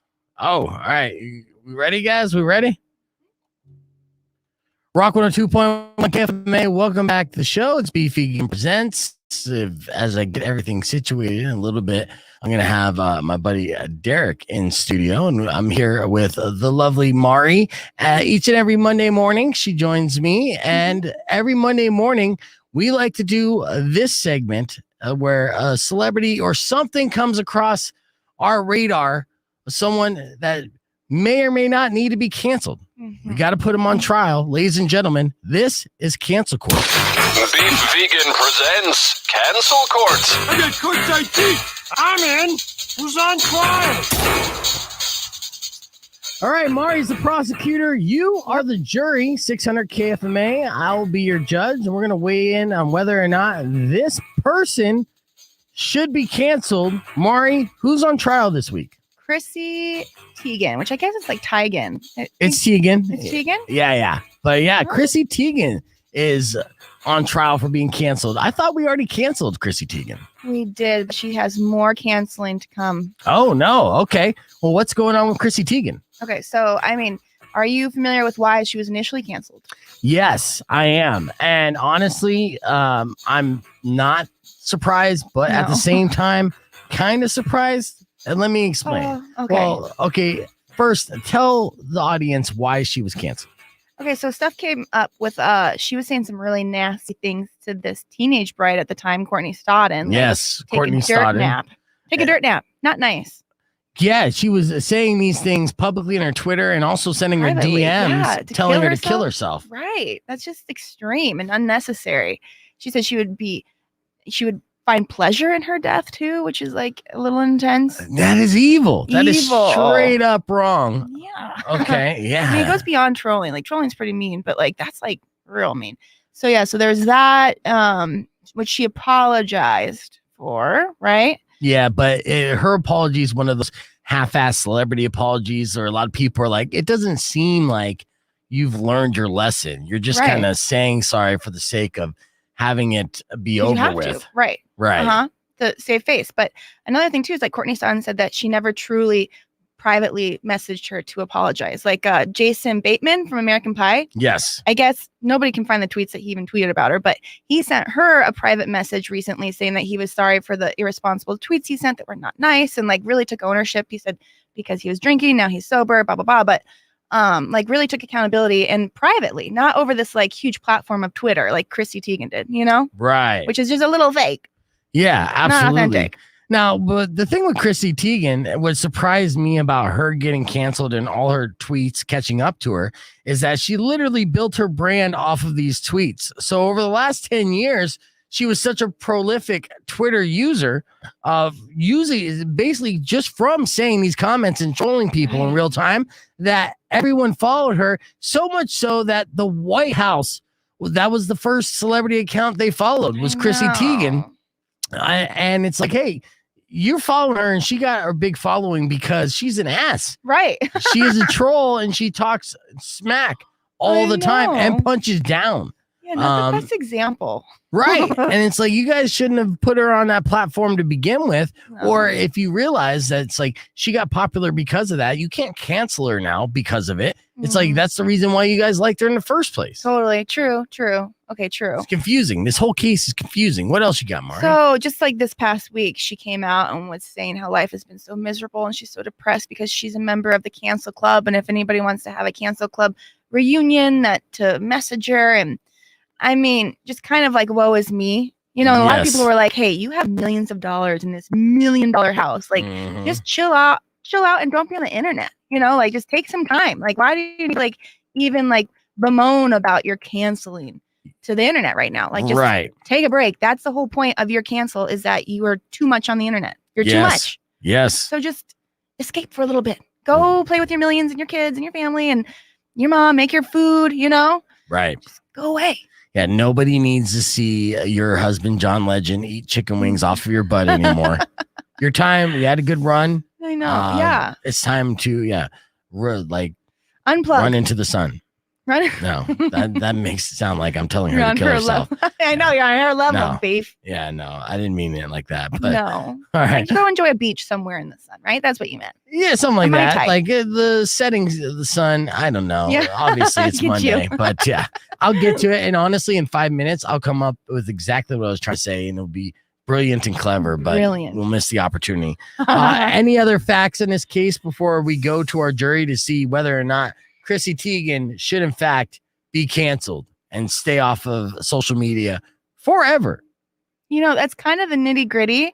She has released some apologies. There's also this clothing designer, which I haven't really gotten a complete update on it, but I know that there were some messages that apparently she said were fake. He says are authentic, that she was saying you'll never be worn, or your gowns will never be worn by anybody in Hollywood ever again. And he and he claims that he lost a lot of business because of her mouth.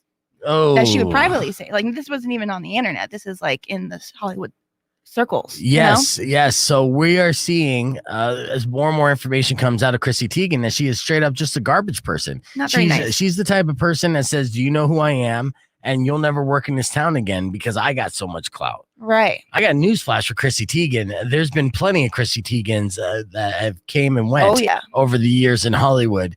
And honestly, what have you done besides model a little bit and marry a rich and successful dude? Her food is good. The food that she makes is tasty. So what? I could Google recipes all day long. I mean, true. Not that good. I mean, she has Google too. Good for her. Yeah. That's what it is. She's not coming up with these recipes on her own. She didn't go to culinary school. No. Yeah, I think she did. No, she didn't. You better look that up on your free time. I will. All right. So should Chrissy Teigen be canceled? 600 KFMA. 600 KFMA. You can spell that out there and see, weigh in and be a part of our jury. As the judge in this case, I have to lean towards go away, Chrissy Teigen. Yeah. You should be canceled. You bring nothing to the table, nothing of value in entertainment besides looking at you. And easy on the eyes. Yeah, easy on the eyes. And everybody has an expiration date when it comes to being easy on the eyes. And I feel like your expiration date was last week. So I'm personally leaning towards canceling Chrissy Teigen. But if the jury says otherwise, then I will reverse my decision. 600 KFMA, let us know. That is another edition of Cancel Court. Oh, wrong thing. Ah, so smooth. All right. Anyways, when we come back, we have tickets for Korn. I'm going to be giving away these tickets for Korn. The way that we're going to do it is a very fun game. I'll explain everything next. All right, clear. I was going to hit my... Dun, dun. Yeah, again. Gavel. But that didn't happen. Damn it. I know. All right, let's go to the phones to see what the jury says here. Let's see. We got some phoners. I do have a phoner. Caller, what's your name? Hi, my name's Candace. Candace. Hi, Candace. Candace, do you think that Chrissy Teigen should be canceled? I do. Ooh. I do. I think that what she did was, it's when you have that kind of a platform, it's so important that you use it the right way. Mm-hmm. Agreed. Absolutely. And, also, I wanted to let you know, I just Googled it. No, she didn't go to culinary school. Oh, okay. Yeah, that's what I thought. I seriously would have bet so much money on her much credit. not going to culinary school. There's no way. No way. Thanks for Googling it. I appreciate it. Yeah, that's awesome. Oh, no problem. You guys have a great day. All right, thanks, Candace. Bye. Thanks for listening. Bye. Yeah. Awesome. Yep. Well, looks like... Where did I make that up? Where is... I made it up. You see that headphone jack there, D? I think so. All right. So I got to hit the reset because I got to put in some imaging and do some behind the scenes work here. And we're going to be back with D-Rock's going to be joining us. I'll show you guys on the screen. Here's D. You say hi to D. And we have those tickets for Korn. I got a very fun game that we're going to be doing here next, but I have to get both Mari and Derek on the same page before we do that. So that's why we're going to go backstage for a bit. Comment amongst yourselves, and we'll return. Okay, I have a caveat. Caveat. Right? That is a super fancy word. I went to college. Oh, look at you.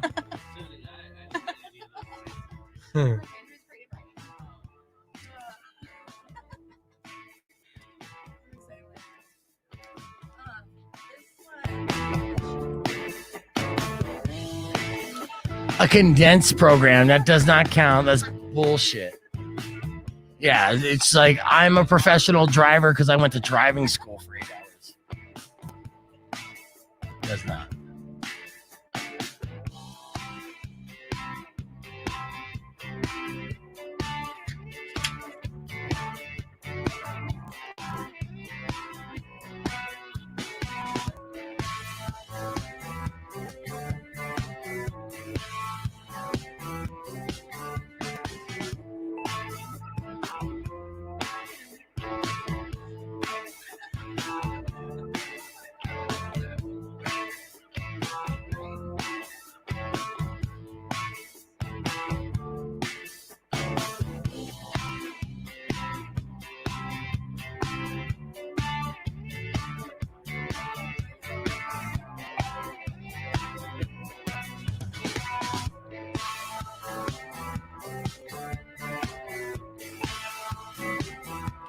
Well, give him your 3.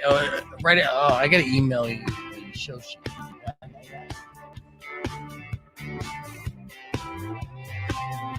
Okay, so it's, well, now we guess which Wi-Fi is it?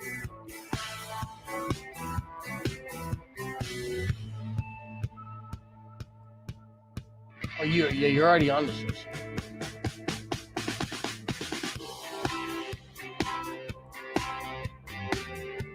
Oh, it's users.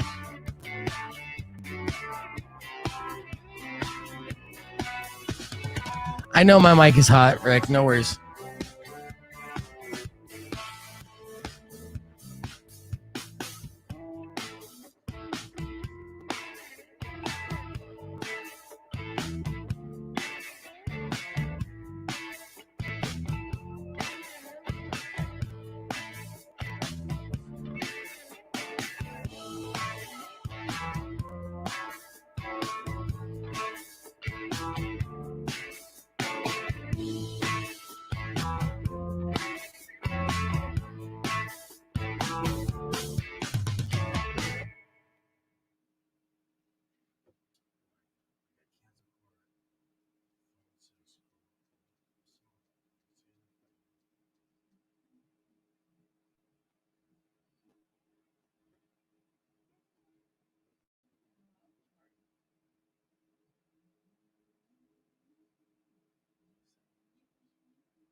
Do you have it? Are you signed in? I think so. Got last month's show sheet. Is it all still in the same area? It's all the same. That show sheet is updated daily, so I don't have to send it back out. So you can add to it, whatever. Go to the very bottom. And Maria, I need you to go to the very bottom too and list your songs underneath the tip. Okay, let's see if I gave it enough juice. It's not red, so that's promising.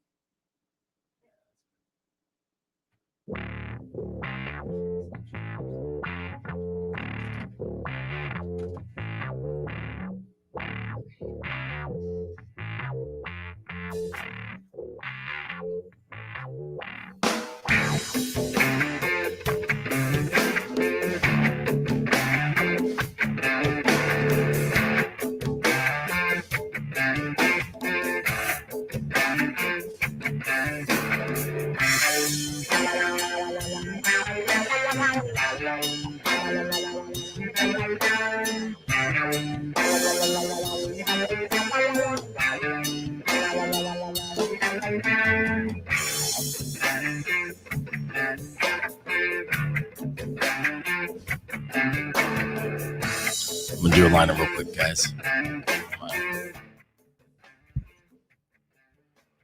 Gonna try to sound professional as all hell.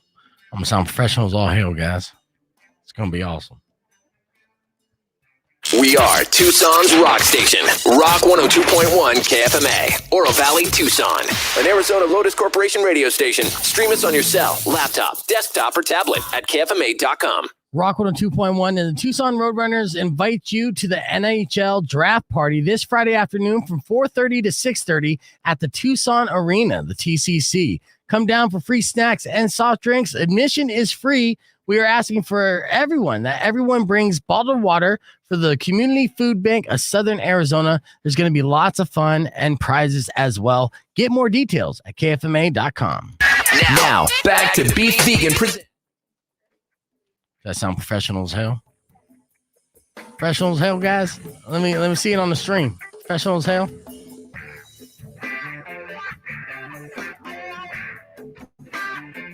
Why not do porn music during the break? That's all I'm saying. That's what I'm doing. All right, but you know what? I'm changing it up. No porn music for you then, Mike. You just ruined it for everybody. Honestly, I can't do...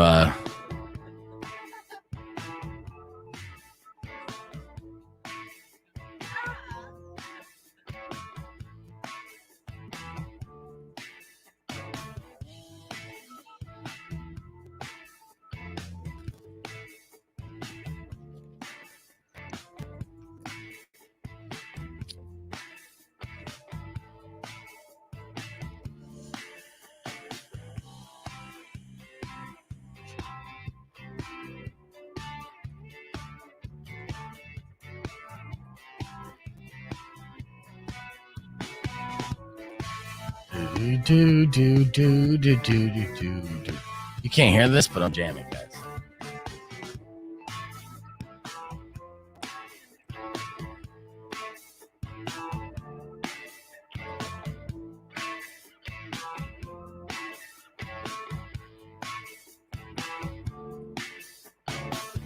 Okay, D, so yours is the top three there?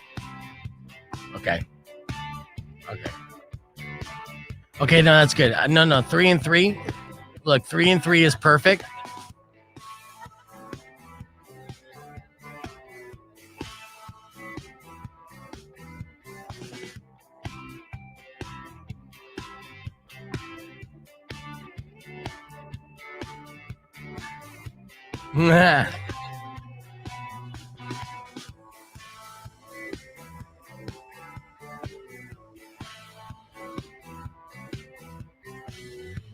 Oh, this game that we're about to play, guys, is going to be super fun. I'm excited about this one.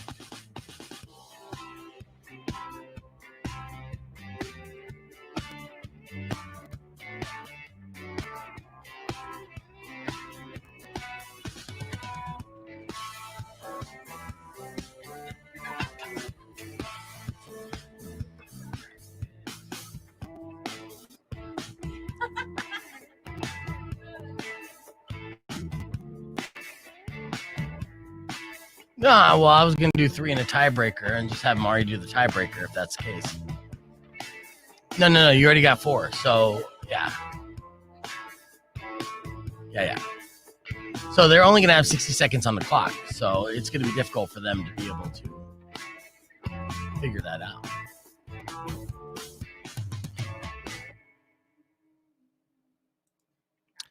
What do we got here? Emmanuel, great to have you back on the air. The other show is dead to me, except for the Thirsty Herb Stratford segment, or the Thursday. I read that as thirsty because I'm like, Herb is thirsty. Herb is on Fridays on this show, and we have a good time. Some may say better time than other people. So for those of you who watched Herb on Friday, let Manuel know. How was Herb on this show? I had him the whole hour. We had him compete against, which I do have to do a game between you and Mari here before you guys leave. I'm talking about Derek and Mari.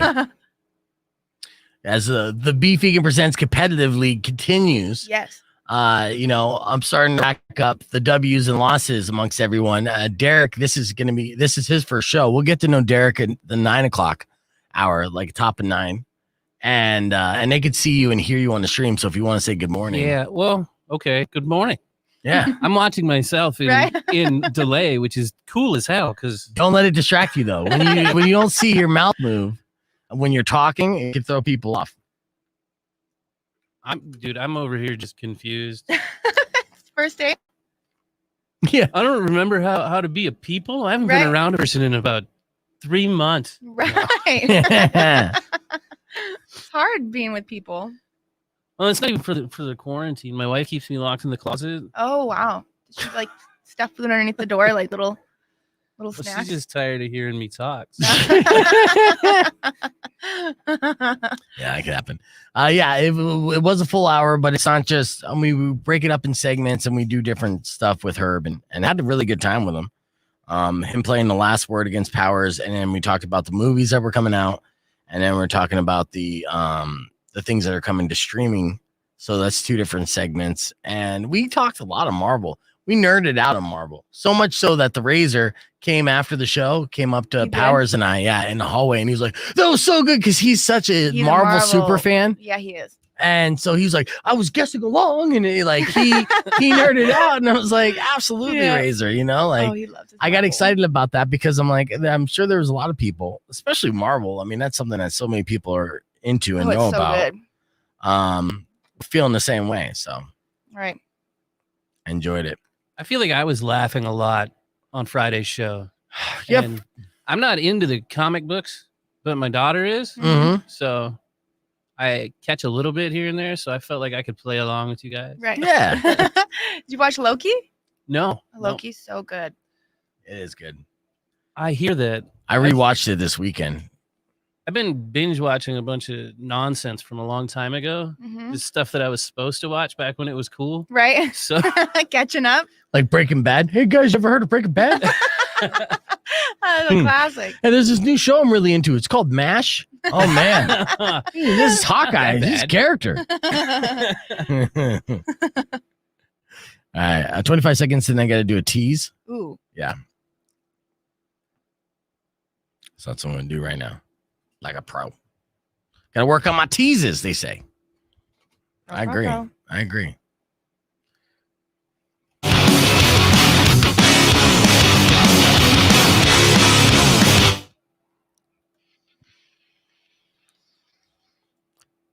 Rock 102.1 KFMA coming up right after The Offspring. We're going to give you an opportunity to win tickets to see Korn with Stained. That game, again, is in about 3 minutes away after Come Out and Play. It's Rock 102.1 KFMA. I like rhyming. That's the only way to save a stutter step. When you stutter, you got to rhyme. Right. It's like when I trip, I got to pretend like I shot it. Yeah. Mm-hmm. And then roll. I did that actually picking up my son from the airport. When we got out of the car in the garage, I did that and I fell into the damn toolbox.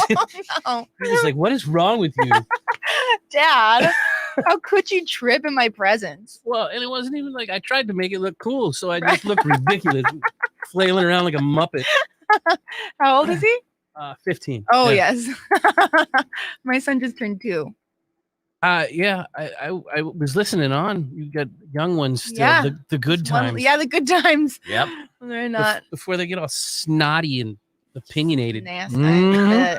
Mhm. And eat all your cookies. Yeah. Your cookies, yeah. Cookie monsters. I met D and his kids around that age where Brad was like 3 at the time, 3, 4. What was it? 2008 or 9 when we. It's 2008 when we started. Okay, so 3.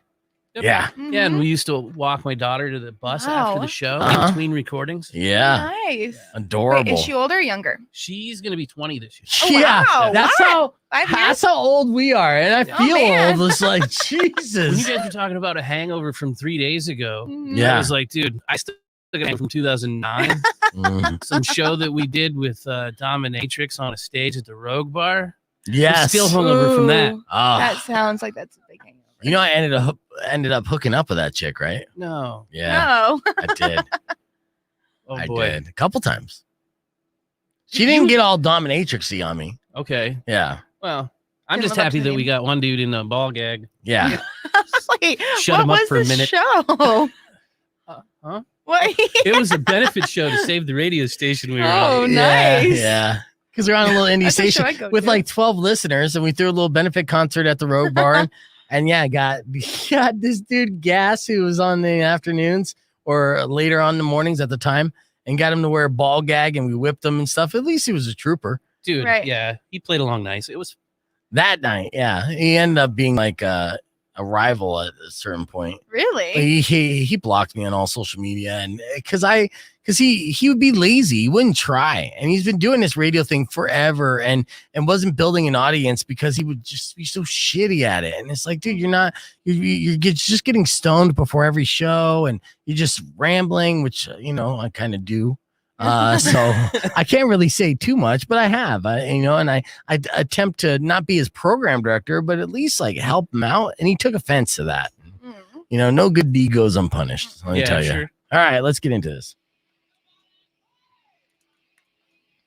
Rock 102.1 KFMA, and now is the time. I have tickets to give away for you guys to be able to see Korn with Stained. It's happening on September 13th at Auction Pavilion up north there. And what we're going to do is we're going to play the humming game. So this is how this is going to work. I need 2 contestants, and they're going to be teamed up with my 2 friends here. I have Amari, who joins me every Monday morning at 6 a.m. And for the first time, please welcome my good friend D-Rock. Yeah, buddy. Now, D-Rock is going to be on every Monday morning as well. This is his first Monday here on the program, and D and I go way back. You'll get to know D-Rock here in a little bit. So I need those contestants to call right now. 600 KFMA is the phone number for you to give a call. 600 KFMA, or if you don't know how to spell it out, that's 600 5362. So I'm going to assign you either Mari or D-Rock. Okay. That's going to be your team. And the way that we're going to do this is they're going to hum songs for you. You got 60 seconds on the clock, and you have to guess what songs they are humming. If you score more than your competition, boom, you win those tickets to Korn. If it happens to be a tie at the end of 60 seconds, we'll do a tie-breaking round. All right. Just one tie-breaking round. Let's see. Let's go to the phones first. Caller, what's your name? David. All right. You're going to be contestant number 1. And since you're the first contestant, I'll let you pick between Mari and D-Rock. Who do you want to be on your team? I will pick D-Rock. All right. D-Rock, David and D-Rock. We're going to call you guys Team Double D. All right. Perfect. Team Double D. All right, I'm going to put you on hold real quick. Don't go anywhere. 600 KFMA. That's 600 5362. I need another contestant. Now, I do realize coming onto the station after 3 years and them doing nothing but music in the mornings, a lot of people aren't listening anymore. But as we try to bring them back slowly but surely, I'm going to do that with some Korn tickets, and hopefully we'll have another contestant here in just a second. A little bribery never hurt anyone. Mm-hmm. Here we go. I had to drink some coffee too. Caller, what's your name? Hey, it's Candace again. Candace. Ooh, All right, hey. you're Candace and Mari. I like this. Yep. It's a battle of the sexes, inadvertently. Okay, so Let's go. Candace, I'm going to put you on hold. You're on Team Mari, and you'll get 60 seconds to guess these songs as well for a chance to win Korn tickets, okay? Okay, sounds good to me. Awesome. All right, well, let's go to David first. David. I'm here. All right, dude. All right, so here's how it's going to work. I'm going to put 60 seconds on the clock. Derek or D-Rock is going to start humming songs. You have to guess the name of the songs, and as soon as you guess one correctly, we'll move on to the next one, and then we'll tabulate your points at the end of the round. Are you ready? I'm ready. All right, D-Rock, are you ready? I'm ready. All right, and hum.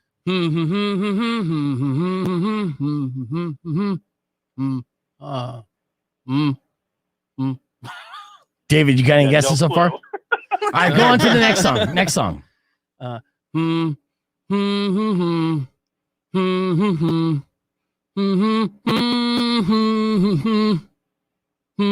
am terrible at this game, apparently. All right, all I right. might just be really bad. Next at humming. song. Next song.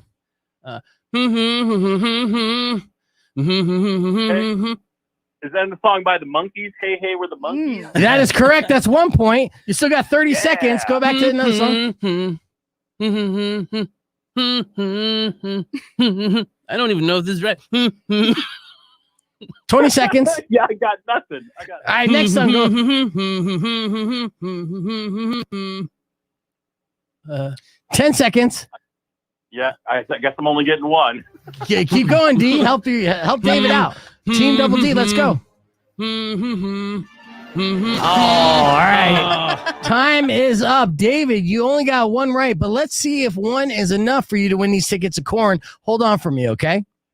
All right. All right.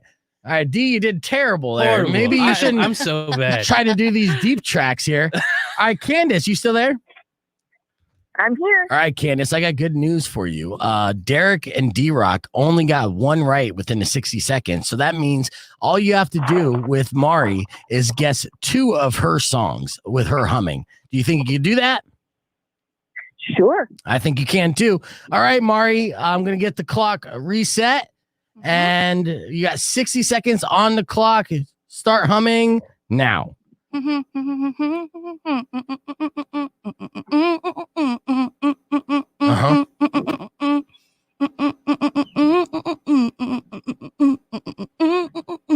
Any guesses there, Candace? Oh my God. Yes, I know that, but I can't think of it. All right, next song. Not Let's gonna go. work for me. Let's go to the next song. Choose down, never gonna run around and hurt you. Give me a guess. Give me a guess there, Candace. Jack, give me up. Never gonna give me up. I need something better than that. What's the actual name of the title and who sings it? That's Rick Astley. Never gonna give you up. Okay, that's correct. All right, next song. Next song for the win. Let's go.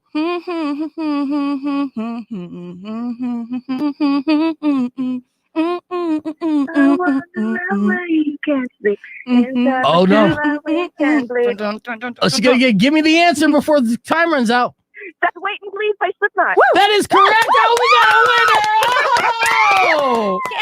Candace. Oh, that's bad news for David. David, you just got whooped up by Mari and Canvas. Both D-Rock and you are taking the walk of shame for only getting one right in 60 seconds. Candace was able to get 2 with her partner Mari within 55 seconds. So thank you for playing there, David. Yeah, thanks, guys. And Candace, congratulations. excellent. You just won yourself tickets to see Korn with Stained. Yeah. Yes. Yes, that's awesome. And since Mari and you won, Mari, I'll let you take a little victory lap. Any words you want to say about, claiming a W today? Girls rule the world. There you go. All right, Candace, stay on. I don't even know what that first song was. It's killing me. Oh, it's Down with the Sickness, Disturbed. Yes, Down with the Sickness. Oh, I should have known that. Right. I mean, it's a hum. Like, it's not the easiest. Right. And then D-Rock's. Oh, no, but I should have known. D-Rock's list while we're at it. Oh, man. Did you start off with Blink-182's Damn It? I did. Yeah. Okay. And then the Kinks, Come Dancing. Yep. Yeah. This one I thought he was going to get. Nirvana, Come As You Are. Yeah. And then finally he did wow. guess correctly. The Monkees. Hey, hey, we're the I Monkees. should have just hummed commercials. I just don't even know why the Monkees is on this list. You're going like super hip and then the Monkees. Candace, how stay I on am. hold for me. I'll get Oh, all your man. info on the commercial break, okay? All right, we'll be right back with more Beef Vegan Presents next. Excellent. That was fun. Yeah, it was. A Dude, you know adrenaline me, kick. I'm all over the place. Yeah, fantastic. I love the one was the monkey. So I know. That's so It's silly. the only one I think actually hung. it was a really good It was. Oh, it was impressive. We got more of the show, so let me get Candace's information. We'll be back here. Don't go anywhere. Woo woo. And you're still there, right? Yeah. I'm here. Awesome. So, pro tip: when you're driving into a town you haven't been to for a while, use your Google Maps, not your car navigation. All right, If you haven't let's see, updated that, Candace. they don't tell you things like through whatever closed you might go that way. Really? And you end up sitting in construction zone going, I don't think this is it. How do I spell your first name? No, it was like, yeah, get off on here. And I'm like, it says it's closed. It's been closed for. That's weird. Like, he told you Cortero though? No, not Cortero. Oh, Rock. Yeah, Candace, can you hear me? yeah, that one, an L something or whatever. Oh, right. And I'm like, Candace, can you hear me? for like years. Candace, can you hear me? I'm on my car. Hello? Okay. Candace. Yeah, they're a lot where construction item is closed for a long time. Are you from Phoenix? Kind of. Candace, can you hear me? I do. Okay. How do I spell your first name? Mesa now. Well, so my first name is Candace is my middle name, which is what I prefer. Is that okay? Yeah, in the system. Yeah, I don't mind. Okay. CANDICE. Okay. Right. Is it? Is it a good area? Right.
Nice.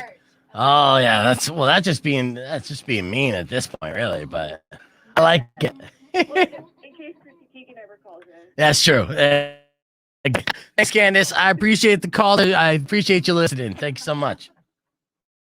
You know what? Thank you. This was great. I've never waited. Nice. You've earned it. So you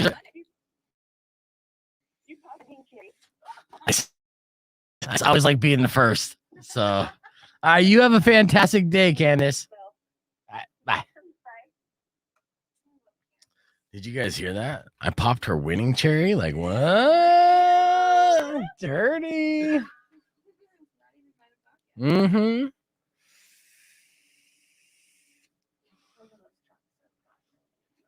Truck driving, I think, would be kind of fun now. Like looking at the. I'm crazy. I had no idea that people lived in their trucks on the road. I had no idea it had like a bunk bed and a kitchen and all that stuff. I think that's why people like think that truck driving is as cool as it is. Because like, you get to just travel all over the place, you see everything, and it's like, no, you get to see freeways and truck stops and rest areas, loading. Right, totally. I know. It would get old, but perhaps when we retire, my husband and I will be truck drivers. That probably wouldn't be. Right? That would be great. I like this comment here. I'm looking at comments again. It's I have to say I love Mari's positivity and energy. Good choice. Thank you. Yes. I appreciate that. No, I assembled a good crew. You really did. Yes. It's fun. Right. Yeah, you can speak into the With microphone smoke. again now, D. I don't know when I can and when I can't. You can. When am now. I allowed to talk to people? Well, when I was trying to get all this information and stuff, that wasn't. I wasn't necessarily paying the best attention time. to you though. We I were know, talking. I know. I know. I thought we were like away from the mics, but I guess not. I didn't even pay any attention to the fact that it was like right here. Right. I know. And she's like, I'm trying to understand the questions you're asking, but I keep hearing chatty Cathy's in the background. You're really chatting too. I'm surprised you didn't tell me to shut up sooner. I know. I took the whole phone call. 10 minutes. Yeah. I can multitask. Yeah. So, I mean, you should attribute that to a part of the talent. Put that on my resume. Yeah, multi. Able to get listener information while two people talk obsessively. That's an important skill Excessively. right there. Yeah. It is. I don't know. It's all right. Not that. I have other talents that I feel have more value, but who knows? So are we back on the stream then? Yeah, we're back on the stream right now. Okay. Mhm. Okay. Yeah. So and you Nice. guys are seeing See. Derek here. Looking good, D. Looking good. Mhm. I like the beard and everything. I'm actually impressed, man. You're like trimmed up and He's all don't even swole. need that tattooed six pack anymore, do you? I'm getting there. I stopped working out. I got to get back into working out. But yeah, that was part of the plan to eventually be a show host again, because I'm like, the fat guy's always the sidekick. So I Right. got to lose some weight. So I'm not the sidekick anymore. Fit up. Yeah. Yeah. See That how that seems works? legit. Yeah. Mhm. And that's how it works. Especially when we're doing a stream, I got to keep those pecs popping for both the ladies watching. Oh, Right. yeah. I see Uh-huh. you, Jen and Laura. I'm not forgetting about Kirsten. Kirsten. Yeah. Okay. Uh-uh. Well, I don't know if she's still on the stream, but It's still No. shot out. I yeah. feel like the stream was easier as just a person that was chatting from home. Oh than yeah. Paying attention to it while I'm sitting here with this in my face. Right. Yeah. Yeah. It I goes kind of interacted fast. a lot better. Oh, you did. Yeah, it's kind of hard. You got to keep up with it. Yeah. So you guys were talking about, or he was talking about the biker crew, which I appreciated him using the biker crew terminology Right. rather than something else. But Why Okay. was that? Was would it- that be was it- offensive? well, it's If like, I for called people them- in motorcycle clubs, it's really offensive to call them a gang. Oh, right. Right. So crew is cool enough. I wouldn't give them enough credit to be a gang. I did paint the Sons of Anarchy picture, but at the Right. same time, they weren't that tough. You know what I mean? Inside information. It's difficult to be an organized crime syndicate as a motorcycle club when Yeah. you're too busy arguing about which party or bar you're going Yeah. to now. I know. Yeah. That's You can't even decide upon that, let alone like a criminal Mhm. enterprise we need to get into. True. Let's Yeah. talk about this on the air. So we'll have some good verbiage to know. I need to know what not to say, Right. because you get the bikers mad. They'll send an angry email or two. I've seen it. Right. Is snake. Email. That's the way they do it. Written in blood. All right. Rock 102.1 KFMA. It's Beef Vegan Presents. And joining me, as always on Mondays, is the lovely and talented Mari. And introducing to you guys, I have my good friend D-Rock, a.k.a. Derek, or vice versa. D-Rock's here in the building. And, you know, he was driving down from Mesa. He came down, you know, and he'll be joining us from that long drive. So I thank you for coming down and doing that. And I appreciate it because I'm excited to have you be a part of the show. Well, and I appreciate you. Well, that's good. We got the Mutual Appreciation Club going on. Well, while he was driving down, he heard a story I talked about when I was at a bachelorette party and I had to kick a bunch of bikers out of the hotel room by myself. You know, it was one dude against the 6 dudes who were all trying to get laid with a bunch of bachelorettes, which I understand. Right. But they asked my friends, the bachelorettes and the girls asked me to basically be the bouncer and get them going. And D appreciated the verbiage I used. Yeah. Well, and first off, does one really kick out a biker crew? Well, I politely asked. Them politely. Yeah. I didn't threaten him by any cops means to get out. Right. Yeah. I didn't say get out or else, you know. In fact, I mean, they saw I had the look in my eyes as a man who knows he might die soon. Right. And I just had to do what I had to do. And I feel like the other guys in that room could sense that and they respected that somehow, some way. And I escaped that night without getting my ass kicked, which is a miracle. It sounds like it was a super respect thing. And the way that you were like, yes, I have. Yeah. And they asked taking a beating. Yes. And I forgot this guy's name, which is making me mad, but I know he had a nickname, a biker name. I just called him Snake for the sake of this story. But yeah, when he's like, have you ever got your ass kicked, Brad? And I just look at him straight, like without hesitation, like, yes, I have, Snake. And that's it. Like, no, you know, poker face, everything. Like, yes, I have. And yes, I know what it's going to feel like when you kick my ass right now. And that was enough for them to stand down somehow, some way. I had a guardian angel on my side. But yeah, again, like the verbiage of how I described these guys and didn't call them a biker gang. Right. Yeah. I think that you actually gave a little bit more respect calling them a biker crew because having been involved in the motorcycle community, it's offensive and hurtful when you say, hey, that biker gang. Because I was in a motorcycle club. It was like a moose lodge with cooler bikes and for beer. Right. Yeah, a lot more beer. So to be called a gang member, it hurts. Right. So, but crew, I can take crew. Yeah. Squad. Okay. No, not Squad. No. Even so, squad is even offensive. No, I'm just not hip enough for that. Okay. Right. Yeah. Squad. So yeah. So what are some other verbiage that I should avoid saying when referring to bike riders in general? Well, say you're interacting with them, and you don't know them, don't call them brother. Okay. That's super, super important in the community. You got to earn that. Oh, really? Earn the respect to be called brother. Can I call him dude? I call a lot of people brother. Dude's all right. And I call a lot of people brother now too. Like I wander around and it's just common. But it's some people are offended by it in the motorcycle club community. The calling, don't bro me if you don't know me is a saying. Oh, like do they put that on a t-shirt too? Yeah. Or Yeah, on they got a all kinds leather of cool vest? stuff on t-shirts. Right. Yeah. Don't bro me if you don't know me. Gittins is asking, what about clan? Clan. Yeah. You want to call them a clan? Maybe if they're like a Scottish biker motorcycle club. Okay. If they're wearing kilts and stuff, then they can be in a clan. You Right.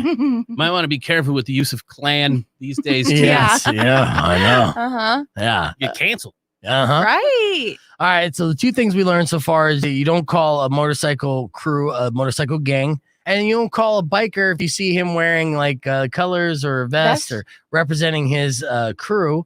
You don't call him brother because if you don't know me, you don't bro me. Right. Anything else?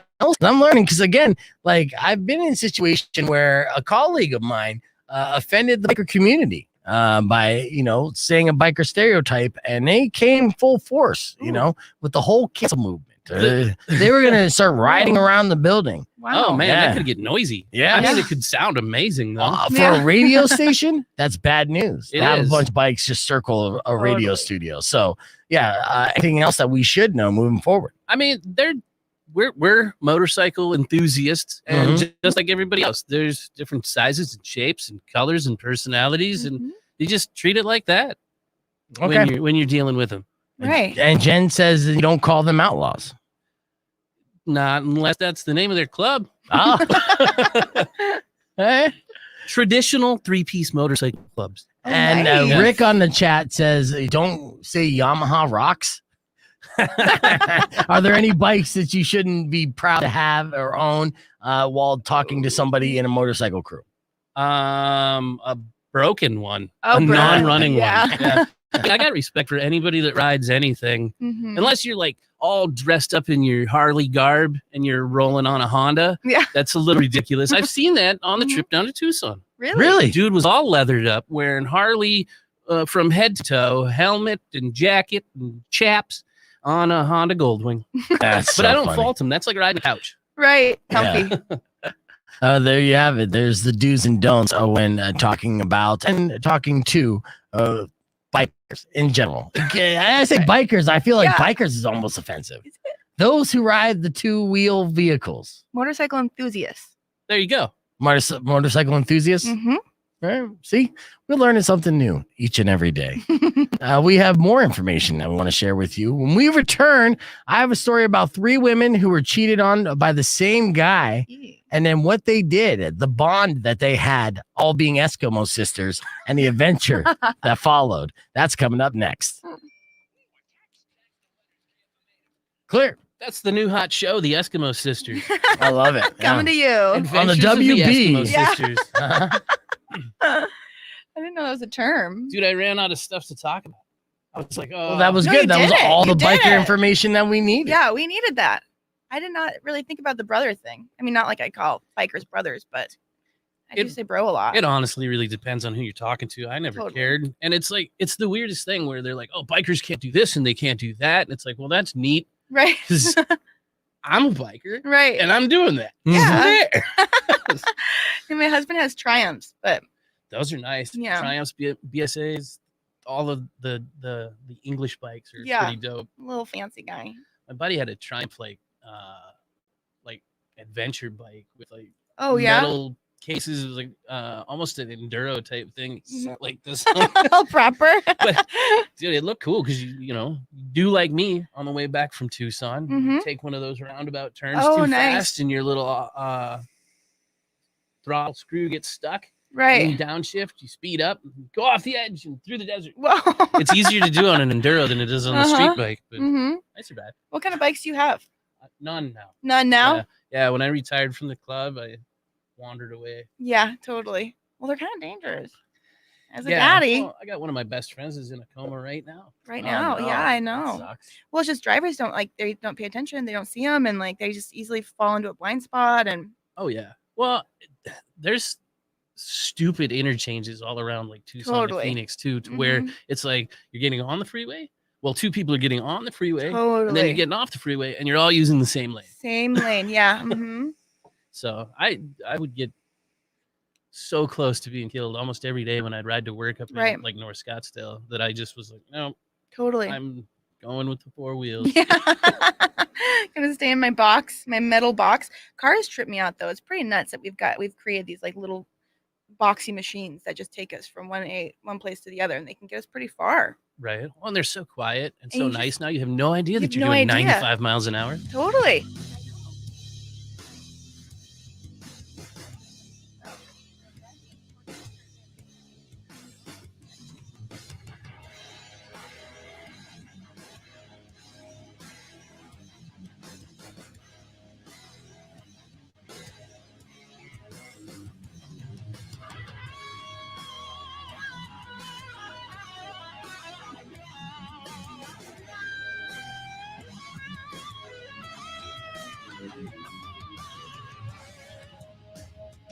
Oh, wow.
StreamYard.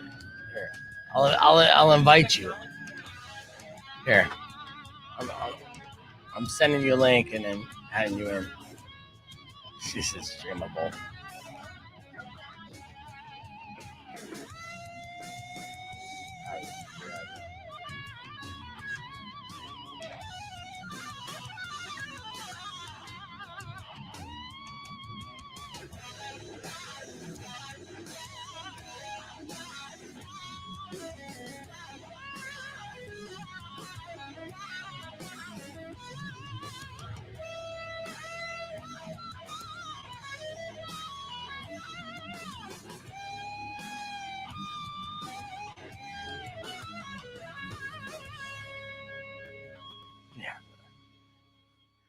His name is cooler than that too. That's making me mad. I know that's not good. You're like, that's my name? I'm out of this club.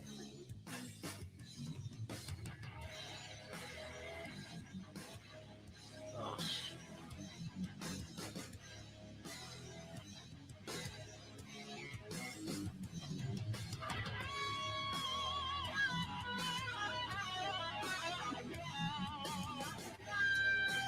You are backstage. I see you.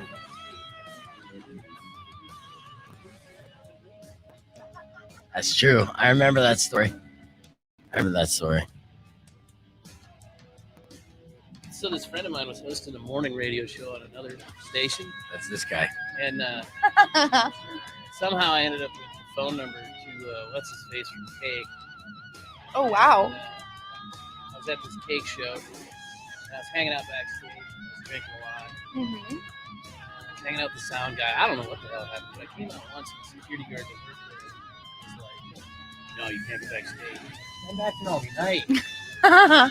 And he took that as, don't you know who I am? Right. Because I was wearing my laminate.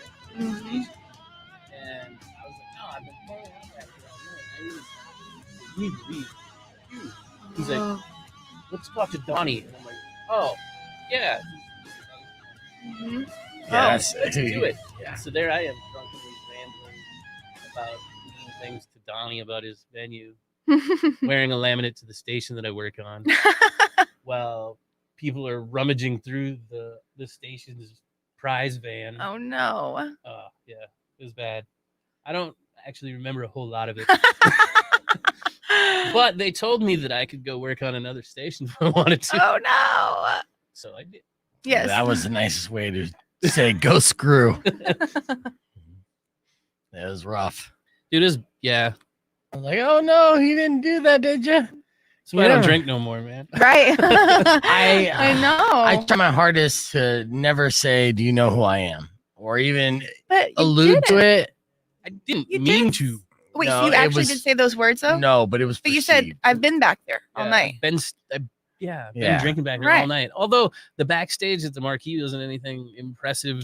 No, not at all. hallway. A lot of backstages, people are like, oh, it must be so cool, like full-blown rock Right. stars. Like, no, a Nothing. lot of times it looks like alleys or just like back room closets, much like this studio. So it's nothing too fancy. The party is out front.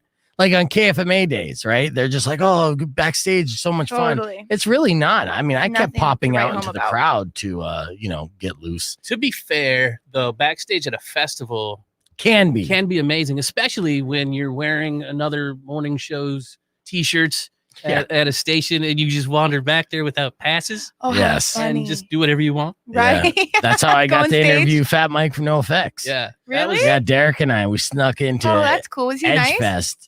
He was Oh, I love hammered. Edgefest. He was he? on, he was on pills, sober, right? and I got him right when he was at his peak high, so Oof. he couldn't say no. Right. Like literally, physically couldn't say no. Right. And I was like, hey, can I do an interview for my radio station? And he's like, I don't do radio interviews, and I'm like, that's okay, we're not real radio.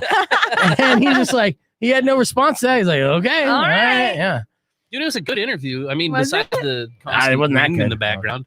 Welcome to 2.1 KFMA. Welcome back to Beef Vegan Presents. I got a quick story I want to share with you guys real quick. A story about 3 jilted lovers. These 3 women were all cheated on by the same guy, and they're all in their early 20s, 20 and 21 years old, in Boise, Idaho. And they all found out that their quote-unquote boyfriend was having an affair with 2 other girls. So they all found out that this guy was cheating on them with each other, Right. which is, devastating news for these girls because they're young and they thought this guy was awesome and they had actual feelings. And this guy, he did it the wrong way. He could have had this open relationship and been like, hey, I'm polyamorous. You want to join the party? Maybe that would have worked because these girls seem like hippies. Okay. Okay. So they were dating this guy. They dumped him. And then they all went on a trip to Turkey together. Right. But that's a story of two women who had the same experience. This story actually trumps that. Now, these three girls became friends. And when they became friends, they were talking about, the ex, the guy that, was banging them all, the thing they had in common. Mm-hmm. And they talked about how this guy has this dream, his life goal of his. His life goal was to get a VW bus and travel the country. That seems legit. Yeah, that seems fun, right? Yeah. Yeah. Well, these girls thought 3 is better than 1. Why don't we do that to say a big F you to this guy? So they all pitched in some money and they bought an old school bus. They renovated it to the point where it included bunk beds and a rooftop deck. Some of those tiny homes on wheels. Nice. Yes. And then the 3 women have been taking this summer-long cross-country road trip together, living out this guy's dream, albeit probably banging more dudes than he was fantasizing about going throughout the country. Facts. Facts. So, I just thought that was a beautiful story that I would share with you. Pretty. Now, I have Derek and Mari in studio. They kind of faced off in the humming game, but I do want to play a round of the last word, which I'm going to do right after Breaking Benjamin. So keep it right here to Beef Vegan Presents to see who will win in the last word between D-Rock and Mari. We're going to find out together in 3 minutes. Let's go. Hit that post. I hit that post hard. Did you so hear that? Hard. I murder the post. You murdered it. It's murked. That's why I'm getting my timing back down. That was one of the things that I always felt like I did well was hitting posts. Yeah, that was nice. Thank you. Do I have time to go pee? Yes, you got 3 minutes, so do it quickly. We're going to hit the reset and get ready for the last word. Place your bets. Who do you think is going to win the last word today between Mari and D-Rock? Mari and D-Rock, which one do you believe is going to win the last word? I love this game. It's going to be fun. How do I chat with people on this thing? Figure it out, old man. Dude, it's called technology. No.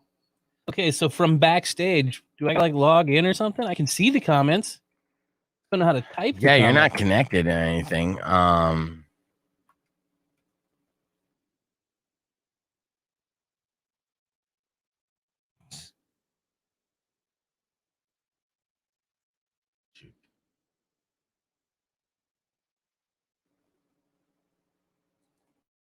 Okay. Entered the studio. Oh, dude. Do I got to bounce back and forth between the... I hope not.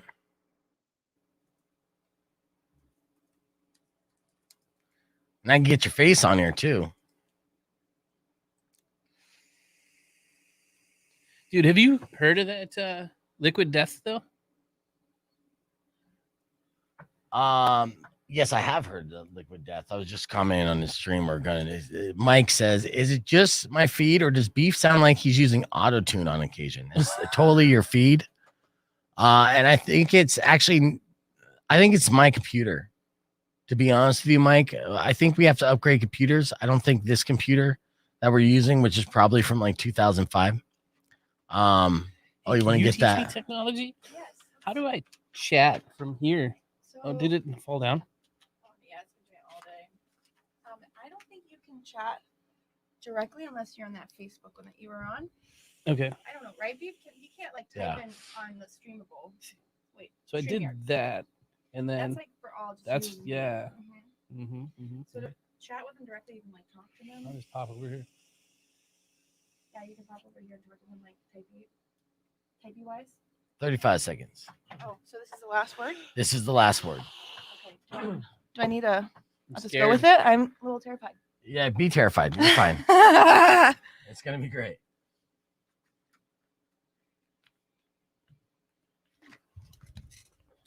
All right. Here we go. 15 seconds.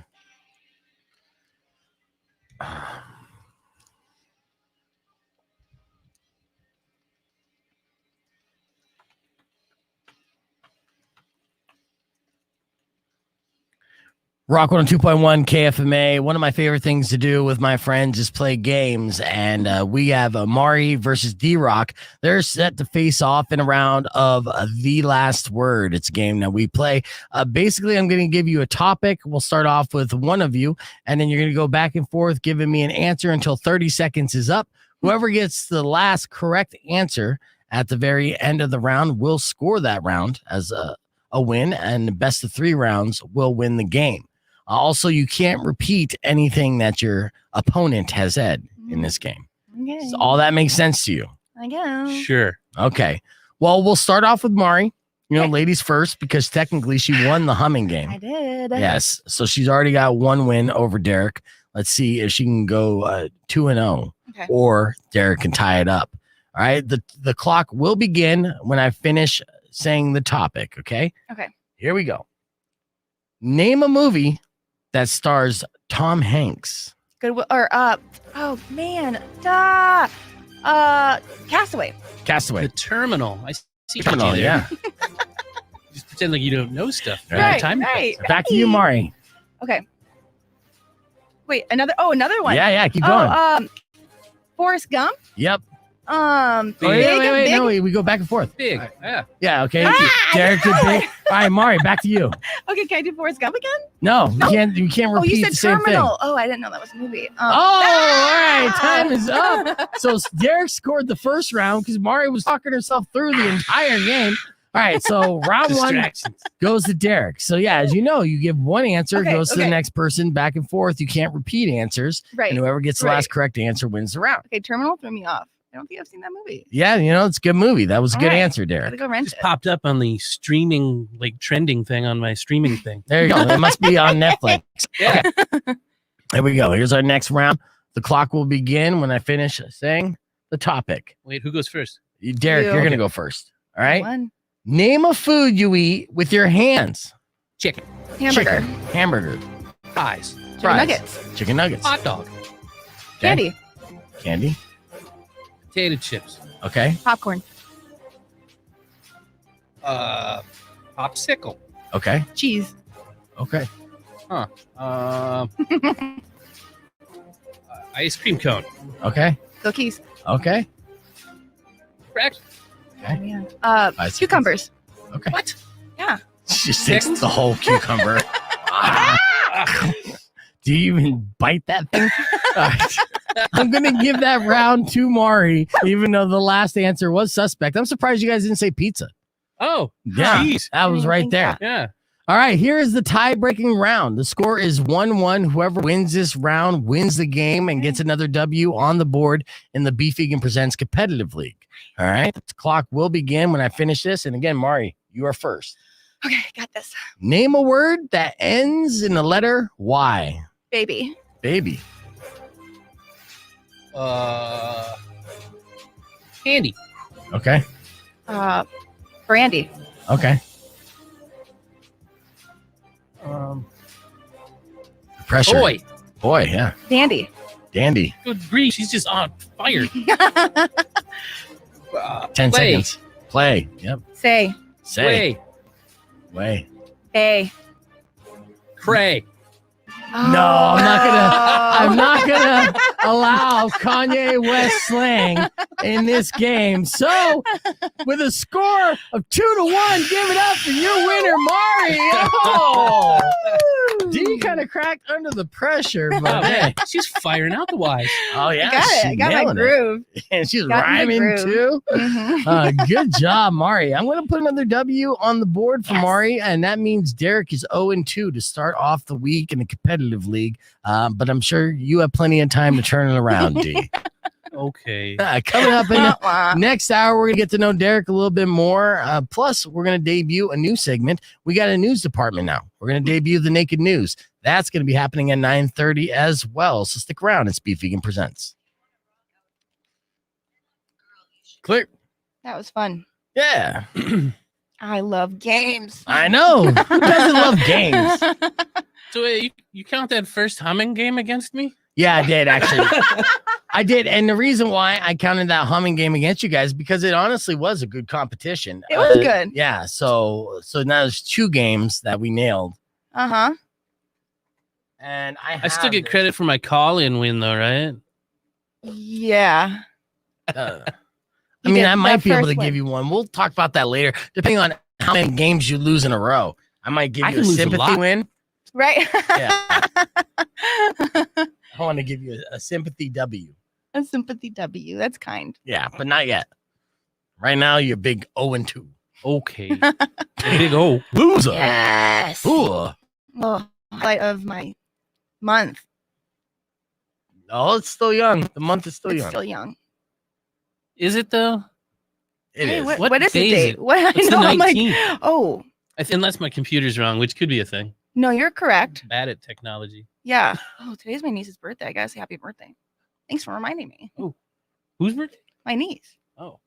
You know your She's niece's 3. birthday? I do, because she's the same as my dad's birthday. Otherwise, I would not remember. Did you tell your dad happy birthday? Same number, different month. Oh. Yeah. You got an association. All right, we got to hit the reset, guys. I got to get everything ready. Oh, did you just chat in the... Oh, he did. You chatted in the private chat, D. That's funny. Dude. That's funny. Keep it right here. Chat amongst yourselves. We'll be right back on the stream. Bye. Don't say bye, because we're not leaving. Before that, possibly, yeah, because then we're going to have Maria. When do you think I'll just get out whenever you think I should. Okay. Yeah, I mean, if you got time and you're not, in no rush. Angela's not texting me, so Coda's been chill too. He's been sleeping Go hang. There's going to be something I'm actually going to be sending to everybody when we start going with 3 mics up like this. And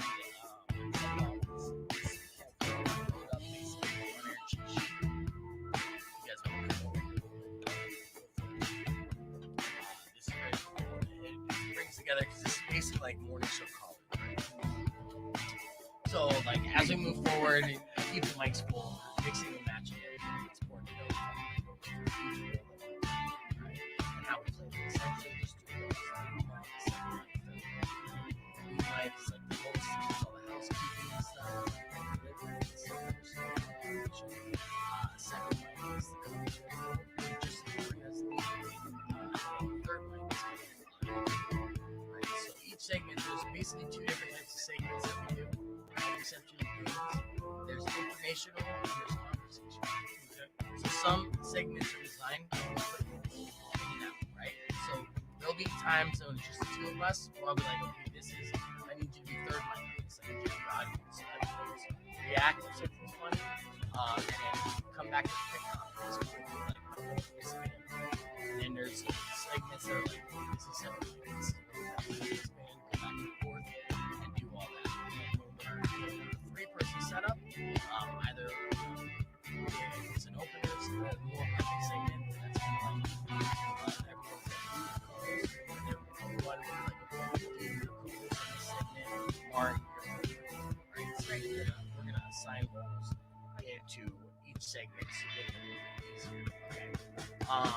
Then there's a breakdown of post role, what makes a week post, like dominate my time, execute mechanical or setups, reset, don't call co-host by names. These are things that fill space, don't pause for dramatic effect. Co-host role, just because you're not the #1 mic doesn't mean your role is less important. So you gotta understand your role as co-host because it's equally important. Right? So examples of weak co-hosts: derail or shut down conversations. Don't ask questions. Like a good co-host is a very so always ask questions if questions come to mind. So are not curious. Make most of the discussions about themselves. Are not active listeners. With others. Use space filler words and phrases. Repeat or paraphrase points. I feel like I'm a #1 co-host. Yeah. Yes, you Yeah, you are. guys are great. Weak. No, Oh. no. But both of you guys are fantastic. This is going out to everybody, right? So we get on the same pages. Some people I'll have to like stress a little bit more.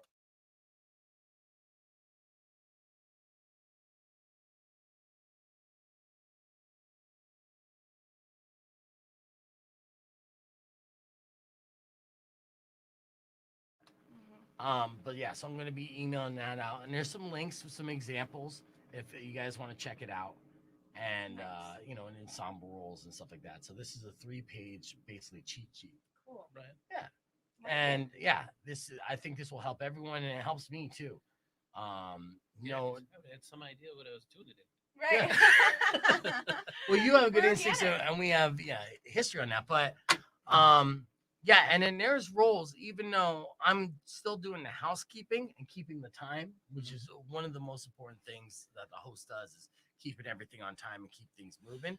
But again, there's segments that I'm not the lead, you're the lead.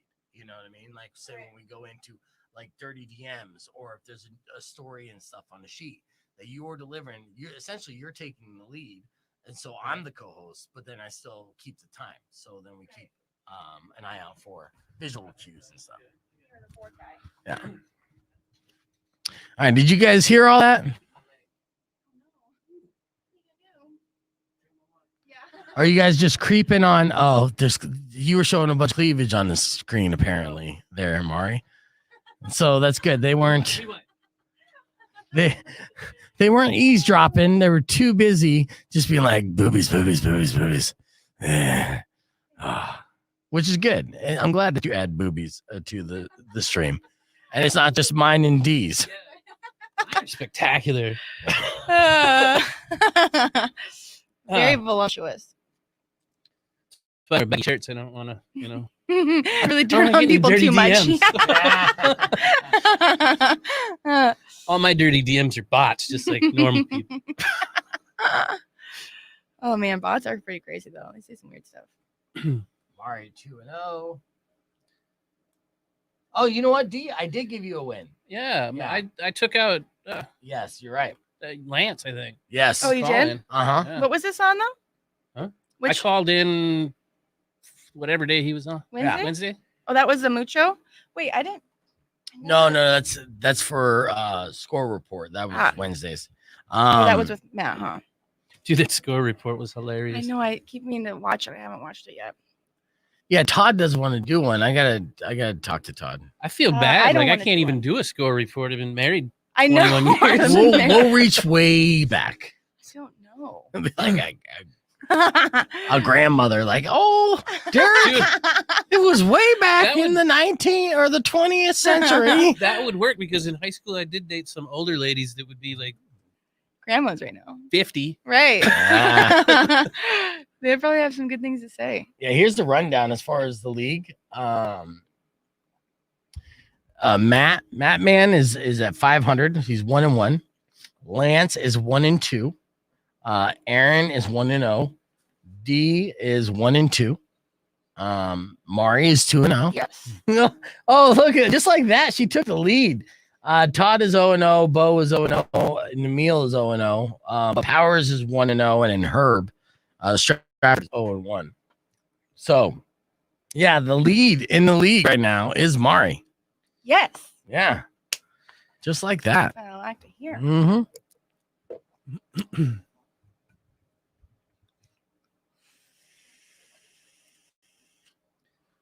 I feel like eventually mine's gonna shut off too. But it doesn't tell me, it just like pops up. Hey, By the way, your battery's gonna die. Dead. Come in. I have you lined up at 8:30, but I'm gonna email you this right here. I love your hair. What is yes. Okay, what is the best email to send this to? Oh, I need a Gmail. Give me a Gmail. Okay.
All right, back on the stream there. Thank you guys for sticking to it.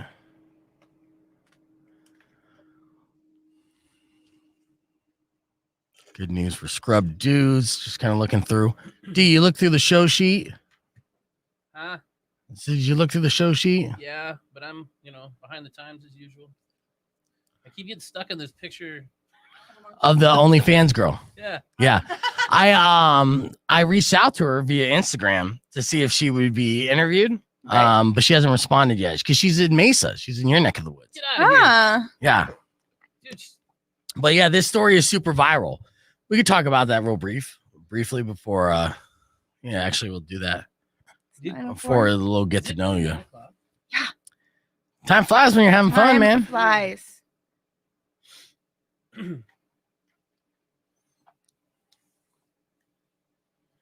All right, 23 seconds. Oh, am I on mic this time at all? You are on mic. Okay. Yeah, you be co-host. Mario, you're third. Yes. Okay. At a coffee shop here, we got all the laptops together. I know. All Oh, right. great. 5 seconds. Rock 102.1 KFMA. Derek is distracted by the show sheet because of the picture of this girl, Tina Beans, who is on OnlyFans, but she's been going viral. You see what's going on with this story, D? I see what's going on with the story, but I've been spending a whole lot more time on the page with the picture. Well, yeah. I mean, following her on Instagram, and which I had to do because research. Yes. Is pretty entertaining as well, and it's strictly because of research. But let me tell you a little bit about this girl. So her story is going viral because back in February, this is when it started happening. Her OnlyFans account was taken over by hackers, who then started streaming ISIS beheadings.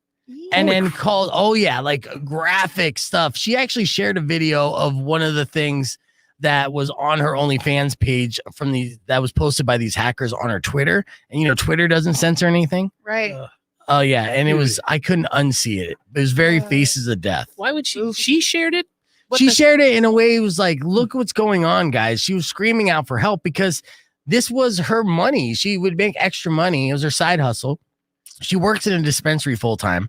But she was making $2,000 a month doing OnlyFans stuff. I feel like I might recognize her from my dispensary. Yeah. Oh, is that the same dispensary you go to? Perhaps. Okay. Well, anyways, yeah, she's 22 years old and from the Mesa area. And yeah, her account got hacked. So she was stripped of, no pun intended, $2,000 a month. And now she's only making $100 a week. So I tried reaching out to Tina to see if she would be on the show. She hasn't responded yet. You slid into her DMs? Right. I did slide into her DMs. Okay. Yeah. And she didn't get back to you? She did not. Oh. Yeah. Yeah, Tina Beans. But yeah, I mean, she's a cute girl. And, it's just a crazy story that just now is making news around the world because apparently this is something that's happening a lot. And they were demanding $150, only $150 to get the account back. But she couldn't do that because if she did that, there's no guarantee that they wouldn't hack her stuff again. You can't negotiate with terrorists. No, you can't negotiate with terrorists. Plus, with all the pandemic stuff, it'd be really hard to get those Target gift cards that the hackers always want. I know, right? Exactly. So you can't trace it. And it's so funny too, because, they were like, hey, if you don't give us the $150, then we're going to leak all of your dirty pictures and videos. And she's like, so if you see my Twitter, right? I'm naked all over Twitter all the time. Right. Like, it's not a big deal. So I did like her attitude in this entire scenario, which is, of course, she's being harassed online, which is never fun, but she had this like awesome FU type attitude. So Tina Beans is my OnlyFans model of the week. Let's try to get her back up to $2,000 a month. You spell beans with 4 E's. Oh, okay. That's how you find her. What a name, Tina Beans. Yeah, Tina Beans. Adult stuff. Yeah. If you want to have a fun minute and not tell your wife, check her out on Twitter and Instagram, Tina Beans. It's not a bad follow. All right, we're going to get to know Derek a little bit more here when we return. And we got Naked News coming up here in about 20 minutes. So you keep it right here to Rock 102.1 KFMA. This is Beef Vegan Presents with Primus. Sorry, did I just do all the things that I wasn't supposed to do? What'd you do? You did all the things. You did No, all you the did right good. things. You're the best co-host I've ever seen. I forgot which one I was. Yeah. You were great. Which bullet point am I? Yeah. Quality stuff. I know. It's a lot to keep track of. I feel like I'm sweating a lot, so I apologize I don't to think so. anybody. They just started getting air conditioning in this room, Yeah, which it's thank so God. much nicer than it has been. Yeah. So he got around to that, which I thought he was going to forget. Right? It's awesome. Oh, yeah.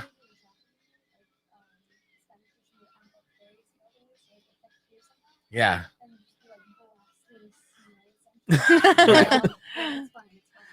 They get so cold. Start Right. storing drinks in here. I know. You could. I like it when it's that cold, though, because it kind of keeps you mentally sharp, so. I agree. I like it cold too. Yeah. Yeah. Well, when I do I do a podcast, and when I do that, I put up like a sheet in the background so you don't see the whole office furniture, my notes and calendar and stuff. And it's on the wrong side of the air conditioning vent.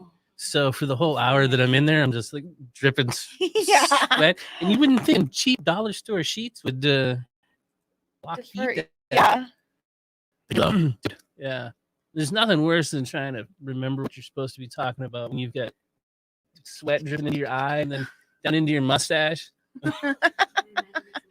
Yeah. And these masks, put the mask on, and I got like an atmosphere growing in Oh there. yeah, it's rough. Hey, look at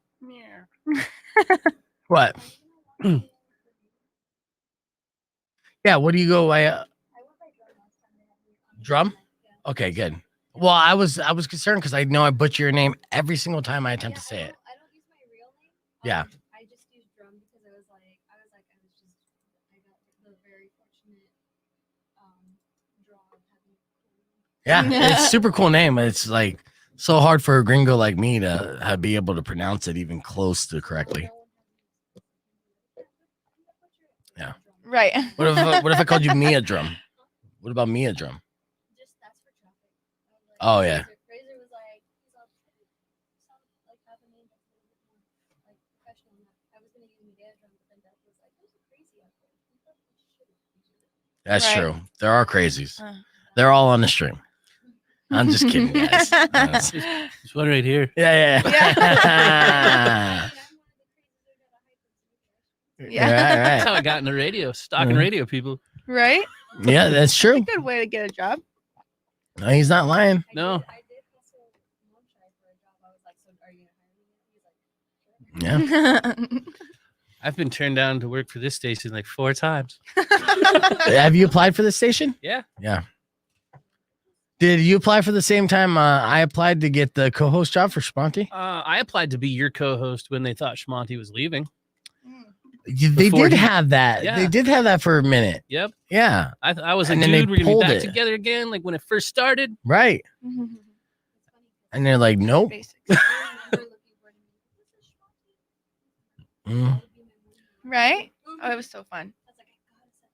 Yeah. I really related to the show when it was Schmonty and him, because I was like, dude, this feels like when I'm hanging out with Beef. Yeah. They were great. It was a good dynamic. Yeah. Shamonti was awesome. And I learned a lot of like actual work. Like, oh God. He was a nut though. So here's what I disagreed with Shamonti on his work schedule, because he would wake up at 2:30 in the morning, get here at the station at 3 in the morning, and then prep at the station for 2.5 hours before the show started at 5:30, right? So by the time we hit the air right at 5:30, this guy got the caffeine rolling, right? He is on he might as well be hot railing caffeine. He is amped. Okay. So we would get through the show, that's fine. And then we would have to do meetings and post the show production and stuff. And he would hit the wall so hard that caffeine crash, you could see it on his face. Right. At first, I just thought, oh, this guy doesn't like me, because he would crash so hard and he would look so miserable. And it really came down to literally him over caffeinating and then just crashing hardcore. And that I was like, I can't do that. I mean, I'd rather do work ahead of time. My schedule now, and this is how I write out the show. It's split shift. I look at 8-hour day. So I put 2 hours of prep before the show, 2 hours after, and then 4 hours of show. So just a regular 8-hour day. So I'll do from like 3 to 5 or 4 to 6 in the afternoon today, get things outlined, get my stories and everything and ideas and games. And then I wake up at 3:45 to do 2 hours of prep before the show. Yeah. And that's how it works. And luckily, I mean, there's going to be some days that are going to suck doing that. Like, if I'm out of town for the weekend and then, come home late on a Sunday to do Monday, that's going to be a half prep show. So just don't do that. That's impossible. Doctor, I'm just letting people know on the stream there's going to be Mm-hmm. some shows that just suck. And that's because I have a life, Oh, what's that like? It's pretty good. It's pretty good. I went to Target twice on Saturday. Yeah. Oh yeah. Oh, that was adult stuff. It was great too because we went in and we didn't have masks on, but we're like, Delta variant, and I just got a message from Gittin saying like COVID. So I'm like, we should wear masks even though nobody's wearing masks. So we asked the little safety clerk that they have at the Target now, that's there to remind people to sanitize their hands. We asked her if she had extra masks, and she said sure. So she gave us masks, and we went shopping and we did our thing. And as soon as we left Target, we're on our way home. My girlfriend's like, "Oh, I should have bought this." She got a text back from a client that about a frame. So she's like, "I got to go back to Target." And I'm like, "Well, let's go back to Target again." So drop off the stuff, and then we go back to Target again. Now we're like at about an hour. It's an hour difference of us going there the first time because we were shopping around. And so she's like, "Should we bring in these masks?" And I'm like, "No, we should ask the same girl for masks again without alluding to us being there before to see if she has a crazy deja vu moment." You know what I mean? Kind of mess with her. Yeah. She popped a couple of caps. She's like, wait. Yeah. So that's what we wanted to do. We wanted to F with this girl to be like, "Excuse me, do you have any?" And have this exact same conversation just so she could think that like the Matrix glitched or something. Right. And we walked in there, we're ready to go. And unfortunately, she took her break. And I was like, I know. Because we were going to F with her so hard. All three of us, my girlfriend and my daughter, were ready. Now I want to play this game. I want to go see how many times I can go back to the same person and do the exact same thing before they say something. Yeah, and get masks.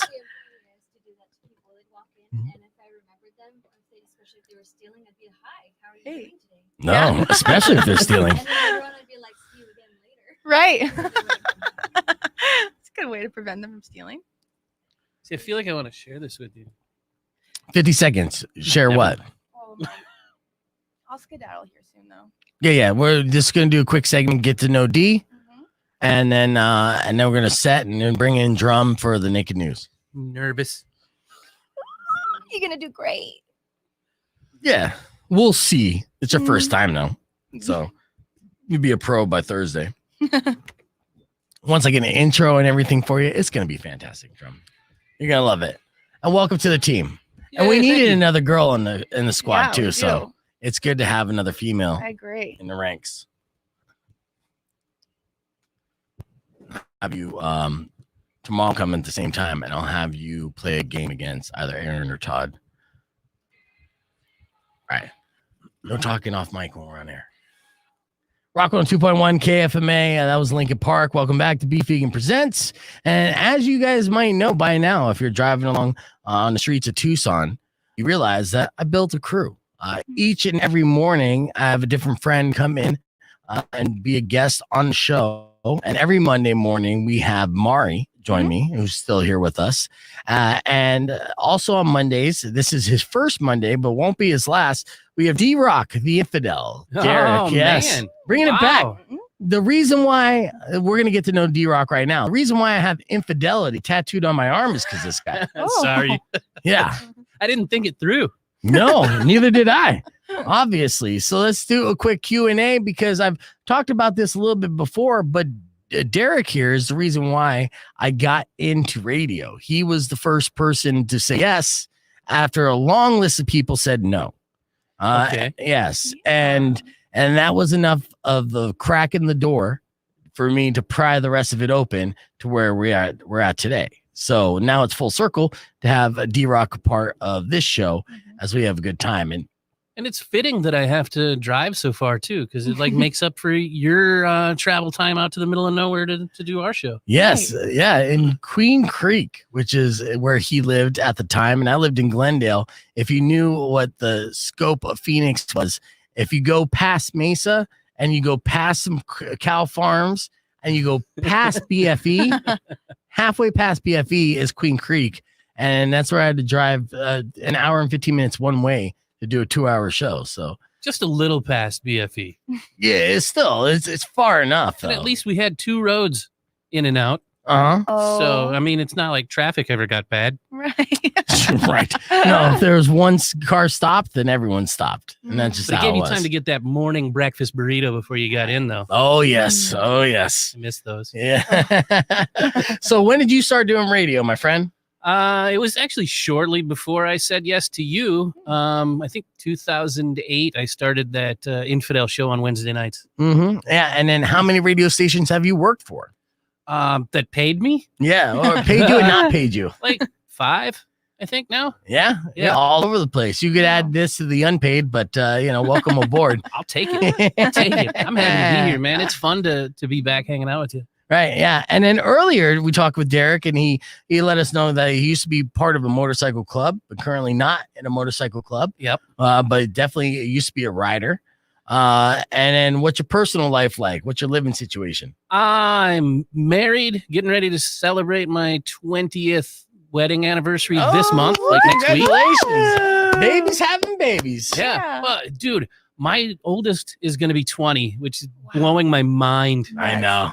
That is crazy. Is she still living at the house?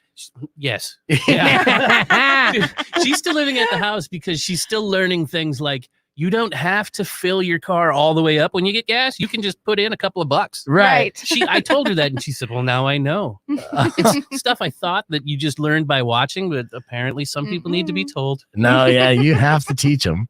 All right, you ready for some rapid fire questions here as we get to know D-Rock? For sure. All right. Let me get some music going on here. All right. How tall are you? I am 5'9", sir. What was the first concert you went to? Green Day at the Arizona State Fair. He's dressed like a clown. Nice. What high school did you go to? Westwood in Mesa. All right. Have you ever been arrested? Yes. All right. Why? For being in a motorcycle club. Oh, there you go. It was Yeah. actually obstruction of a thoroughfare. Oh, yeah. $87 and it all went away. Oh, nice. What was the largest concert you've been to? Probably one of the That Damn shows. Oh, yeah. Okay. This question was for Mari, but I might as well ask you. Okay. Have you ever kissed a girl? Yes. All right. Nice. Score. Good job, buddy. Have you ever been in a fist fight? Yes. Yes. Yes. If you were a porn star, what would your name be? Office guy number 2. He's going to die before the end of that porn. All right. And what is your favorite band of all time, sir? Dude, you're going to make fun of me? Yes. You already make fun of me. I can't hum them, but Blink 182. Mhm. It's just, I can throw on any one of their albums and just dig it. Yeah. So, That's right. I don't hate that them. adolescent vibe like you talk about. Yeah. Yeah. I don't hate Blink-182. Just everything featuring Travis Barker. And as long as Blink-182 doesn't re-release any albums saying Blink-182 featuring Travis Barker, I'll be okay with them. So that's getting to know Derek. Thank you, Derek. He's hanging out with us every Monday. Mari, excellent job on the show today. Say goodbye to Mari as we hit the reset. We're going to be back with the debut of Naked News as Drum is our news girl. And she's coming in each and every day. So we're going to do that next. Don't go anywhere. Clear. Excellent. All right, Drum, you're going to take Mari's spot. Yes. Say, wave bye to all the streamers out there. Hi, thanks for hanging out. They're going to see you there. Thanks for the laugh. I'm a crazy person sometimes, but The part with your daughter not knowing, like, you don't have to fill up gas, I was like, I wouldn't go and buy my gas as much as Yeah. Right? Especially she's only working 20 hours a week. All right, guys, we're gonna hit the reset. Get ready for naked news. Let's stick around for that. It's gonna be fun.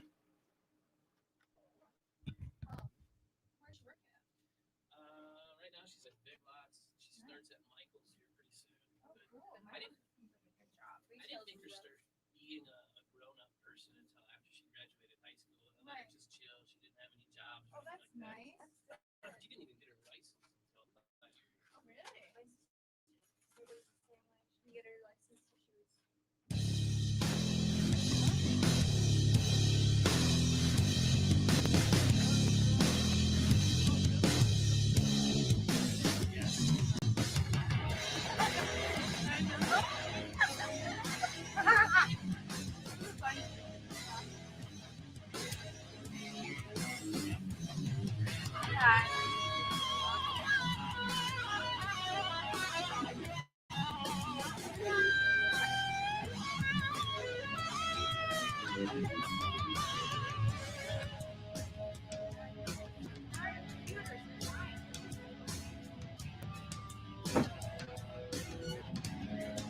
Yeah, you too.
Stories here for you and stuff that you get comfortable with them and how I set it up and stuff like that. If there's stories that pique your interest that you want to share and everything like that, and just add them to the sheet.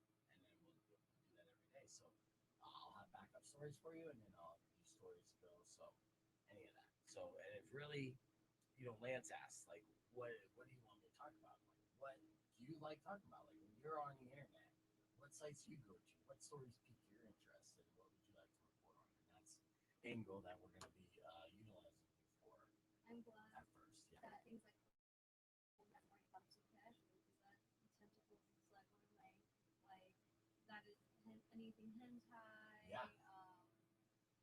It's NC-17 rated. I'm probably looking at it. That's what we do here in a way. We definitely.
No, not really. When I got it like months ago, like in January, apparently everything died in here, and I've been waiting for it to come back to That us. sucks. You still can't smell or taste. Yeah, the only thing you smell is something called perfume. Yeah. Because like if your brain is like phantom limb, like you think there's something happening, but your brain is just like, I don't know what's happening, but I'm gonna make it. I had a moment that I thought I lost my smell and taste, but it turns out I just ate too many edibles. It was real high. It was for real. I'm like, I can taste the sour. All right, yes, we got the naked news coming up here in about a minute. So patience is a virtue. It'll be worth it. You got Drum, who I'm going to introduce to you here.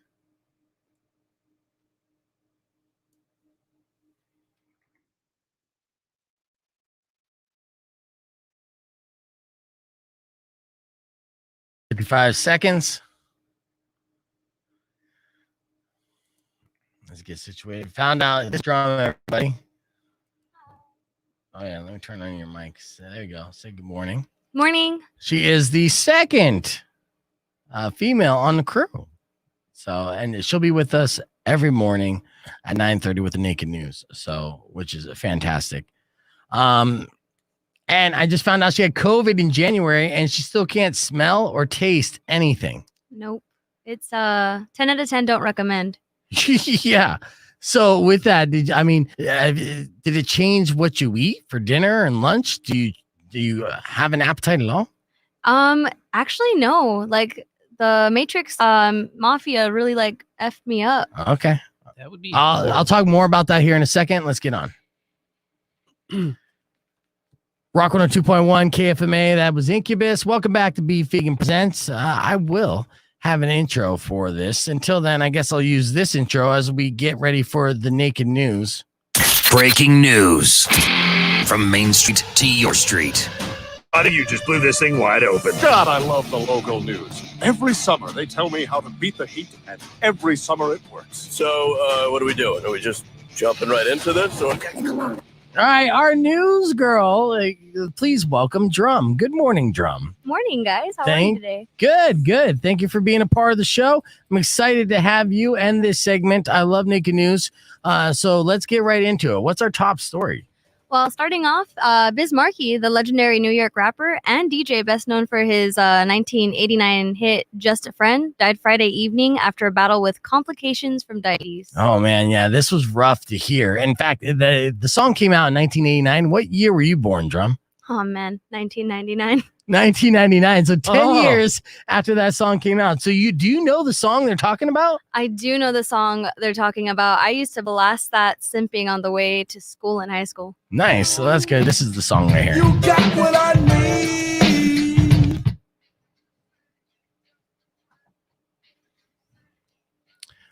I have a cool Biz Markie story I want to share with you real quick. So I used to DJ in nightclubs, right? Yeah. And so one night, as I'm DJing in the bar called Last Call, it was very much like Roadhouse. It's a crazy bar on the west side. There were 600 people in there, just packed.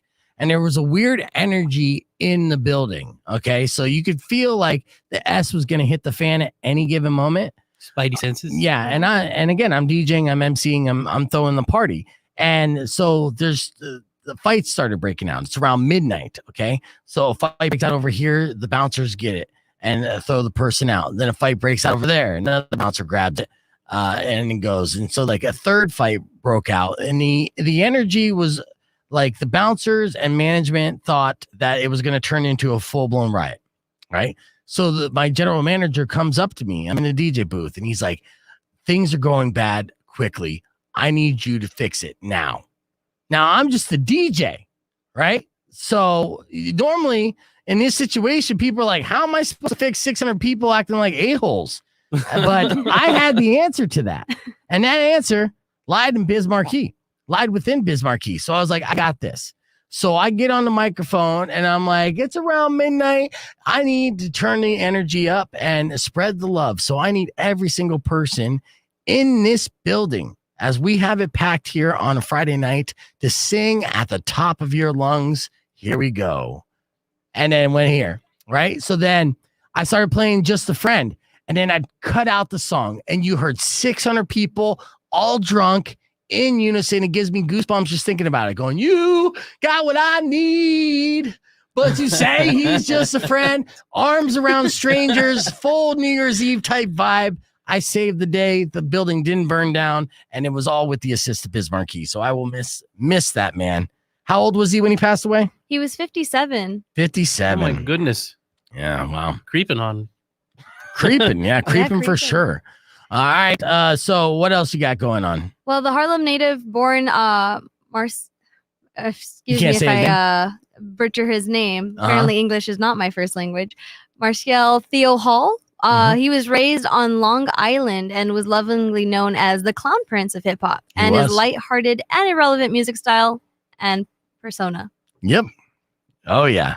It's Excellent. that lightheartedness that saved the day. All right. What else you got in the naked news there, Drum?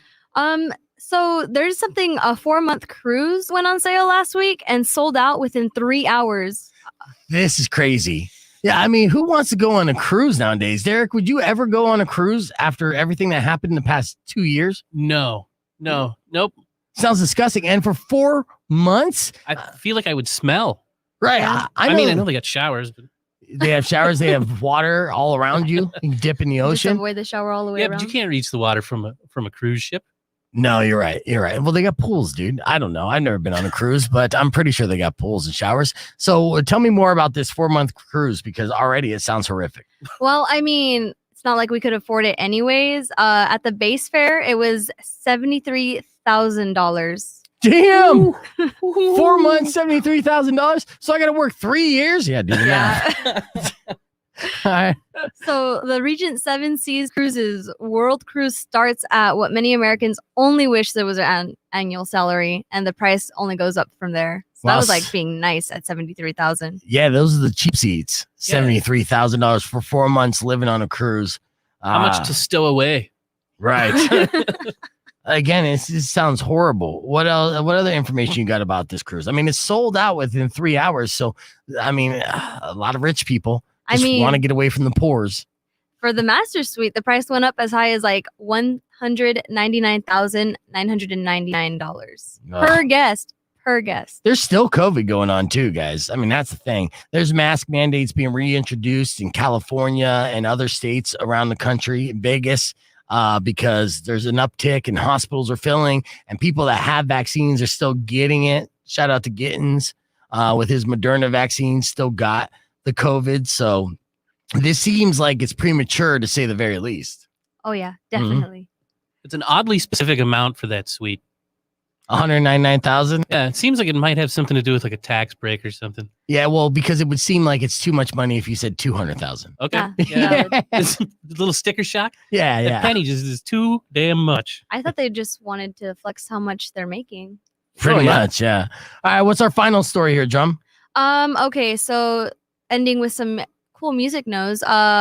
Nose? Feeling hella mega lucky, Green Day and their new coffee company called Oakland Coffee Works are giving away a trip for 2 of their September 3rd shows in LA at Dodger Stadium. Oh, nice. Okay. What do you got to do to enter to win that?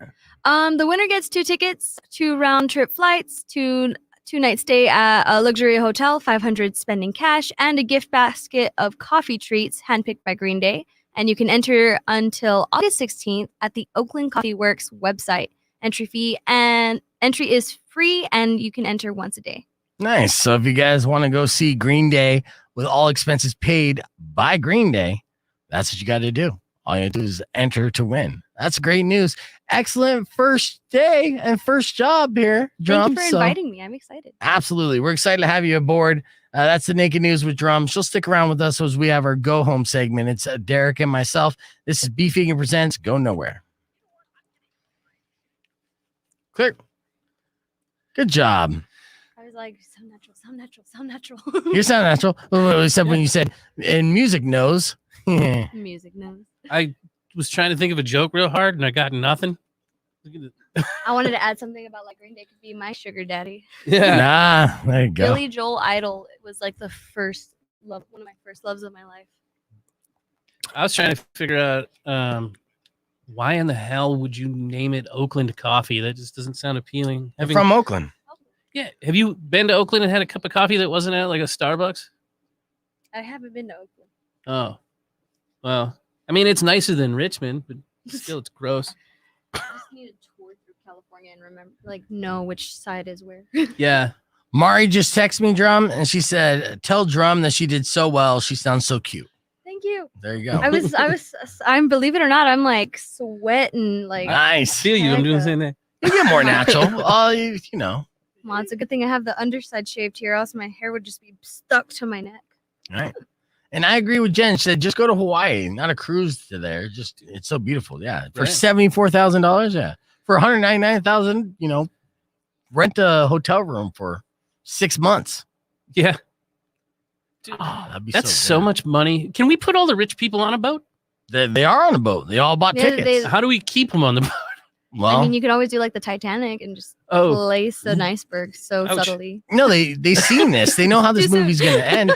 How do you keep them on the boat? Just one person gets COVID and they have to quarantine on that boat. That was the problem with cruise ships last year when this happened. There was a documentary on HBO about it. There's people that was stuck on a cruise ship for like 2 months because of the COVID outbreak and they didn't know what to do. Dude, I forgot about that. That would be horrible.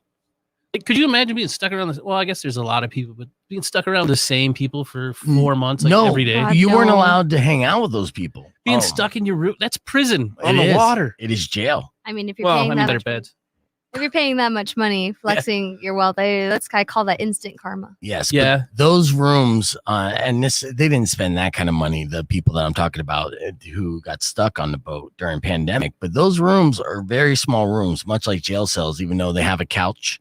And they have a bed, so it was nicer, but that's it. I mean, it's still not that much space, and you can't leave it. Just imagine like having to stay in your room for 2 months. What did they do about like possible food shortages or something? Right? Yeah, they rationed. It's all in this documentary. So yeah, they did. I feel like they should ship boatloads of food out. Like if somebody's they're trapped in space, they did send a resupply. Yeah, and they were docked. I mean, they weren't stranded out at sea. No, I want to keep them out at sea. Yeah, make it more dramatic. Yeah. So they were able to get that, but still, they were just sitting ducks, all waiting to take like their turn to get COVID. Oh man.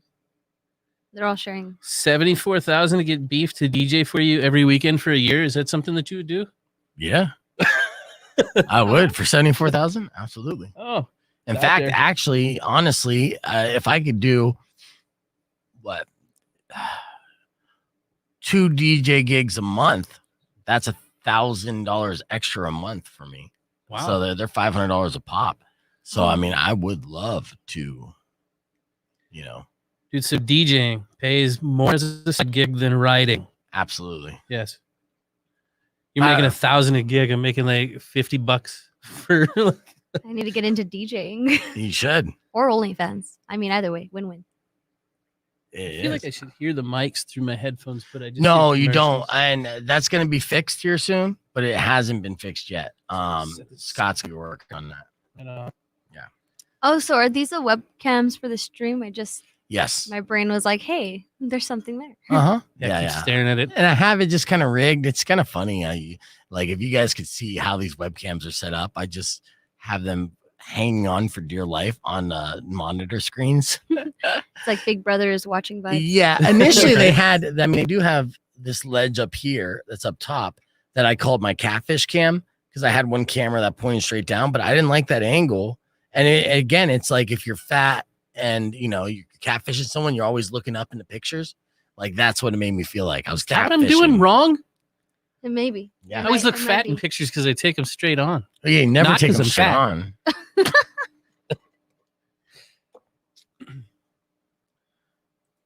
Yeah, so dude, I keep getting distracted by watching the stuff that you just did because I can't see you where I'm at. Yeah, it's like we hear you, I but watched we don't see you. Yeah, pay no mind to the man behind the monitors. I just see the top of your head bouncing around. If you were a little bit taller, it would be like I have my own neighbor Wilson to give me advice, talk to. That's true. Hey, bud. See your How eyes we doing or see my eyes. All right, so far, what did you guys think of the show today? Pretty good show? it. Dude, I'm having fun. You drum. You just got on it. You know, I'm talking about the people who are streaming all morning long. Streaming. Oh, yeah. Those are the people that I keep staring at. Yeah. I like them too. That's good. I'm sure that you do. I feel like I was making decent friends with them as I've been a streamer as well at home. Yeah. You hanging out with them, trying to make friends. I was dropping bad dad jokes. Yeah, I was keeping an eye on it, make sure you didn't get creepy. And make sure you didn't type in, do you know who I am? Dude, he does have to make sure I don't get creepy all the time. Just ask Jason from Authority Zero. Oh yeah. It's good that you have one friend to just kind of hold you back on the creep on the right. Well, I didn't even realize it was creepy. You, as you say, with the white eyes.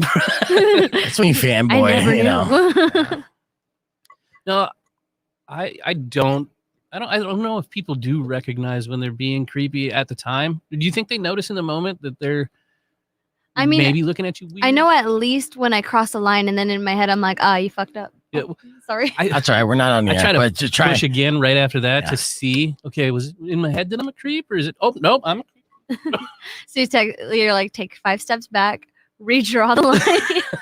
Here is line. I'm just gonna push it up. Yeah, it's better to have beef. Just draw the lines for me. Yeah. Beef with a giant stop sign. Halt. I figure if it's okay with him, I should be good to go. That's why you do the creep check. I don't even know what that is on their Twitch. That's weird. Does anyone here play D&D? Because I mean, you can always just roll to see. Do you play D&D? I do play D&D. Because Todd is a D&D master, or what do they call him? A dungeon master? Or they also go by game master. That's what I'm currently doing. Nice, yeah. So actually, one of the ideas, since he is to do like a live stream of us playing D&D. Like Critical Role vibes. Yeah. Let's go. I'm down. Okay, good. Well, see, then you got an advantage. You're on my team, I guess, if we do teams. I don't know. I mean, I know of D&D, and I've seen episodes of like Community and stuff like that have talked about and showcased Dungeons and Dragons, and it's something I've always wanted to do. I'm all for it. But hey, I'm always looking to host a campaign for people. I love playing D&D. There you go. Is it like a board game, but it comes off the board? It is a board game. You role play. Okay. Yeah. So it's like what you and your wife do, but cleaner. Oh no. Oh yeah. It's like wash the dishes. Yeah. I mean, you're still dragging. All right. Let's breathing fire. Do one last segment and get out of here. Okay. You ready? Yeah.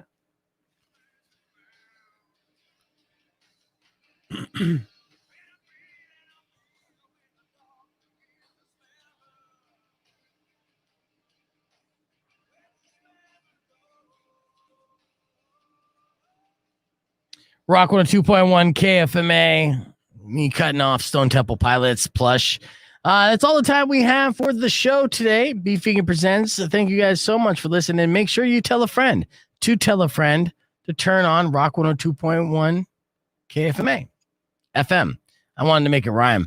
All right. Before we leave, though, let me leave you with this. And I feel that. Monkeys in India are gangster. Straight up. Out of control monkeys. And, if you watch Planet of the Apes, just know that that's a reality in India.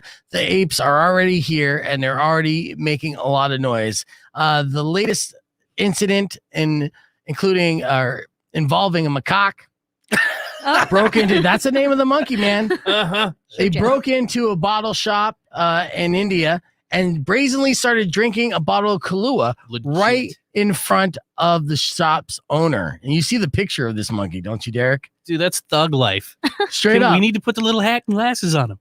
Oh, yeah. Well, the thing is, this is not the first time there's been a story like this, including these monkeys. These monkeys are crazy. Locals said that this monkey, which was known in the area, developed a taste for the sauce after finding a not quite empty bottle of wine. So once he started drinking, he couldn't stop. It's all over. The alcoholic monkey. It's my spirit animal, this monkey. Right. And he's known. I'm jealous. He is the village drunk. He Nice. is insane. So during the booze battle, the staffer tried to stop the monkey, and he was bitten in the process because the monkey is an angry drunk. Yeah. Now, despite the humorous incident, macaques have proven to be a scourge across India, all over India. They're responsible for such mayhem as robbing ATMs and commandeering office buildings. In fact, I'm sure you've seen viral videos. There was a viral video of a macaque riding a motorcycle, getting off the motorcycle, grabbing a toddler and trying to kidnap a toddler. I ask you not, dude. This is 100% legit. Yeah. And this, in a particular harrowing incident in February, a mob of wild monkeys broke into a home of in a city in India and kidnapped newborn twins. So, like, they do some straight up Rumpelstiltskin vibes. Yeah. What's up with the monkeys stealing babies? Dude, I don't know. Human trafficking? We're going to put you in cages now, blood monkeys. sacrifice? I don't know. All I know is that these macaques are hard. They're gangster, and they are taking over India. So let it be known, and you've been warned, that the Planet of the Apes is here, and it's starting in India. And that's what I'm going to leave you with. Thank you guys again so much for listening. Drum, thank you for the news. I'll see you tomorrow morning at 9. See you guys tomorrow. Derek, let's go get some tacos. For sure. All right, you guys keep it right here. Riley's up next. Don't forget, you got Razor in the afternoon. Thank you so much for checking out the stream on Facebook and YouTube. And we'll be back tomorrow morning, bright and early at 6 a.m. And as always, drive safe, ride safe, and rock local. When you wish upon a side of beef, soon will come an end to all your grief. But if you've been mean or kind of bad, I will knock out all your teeth.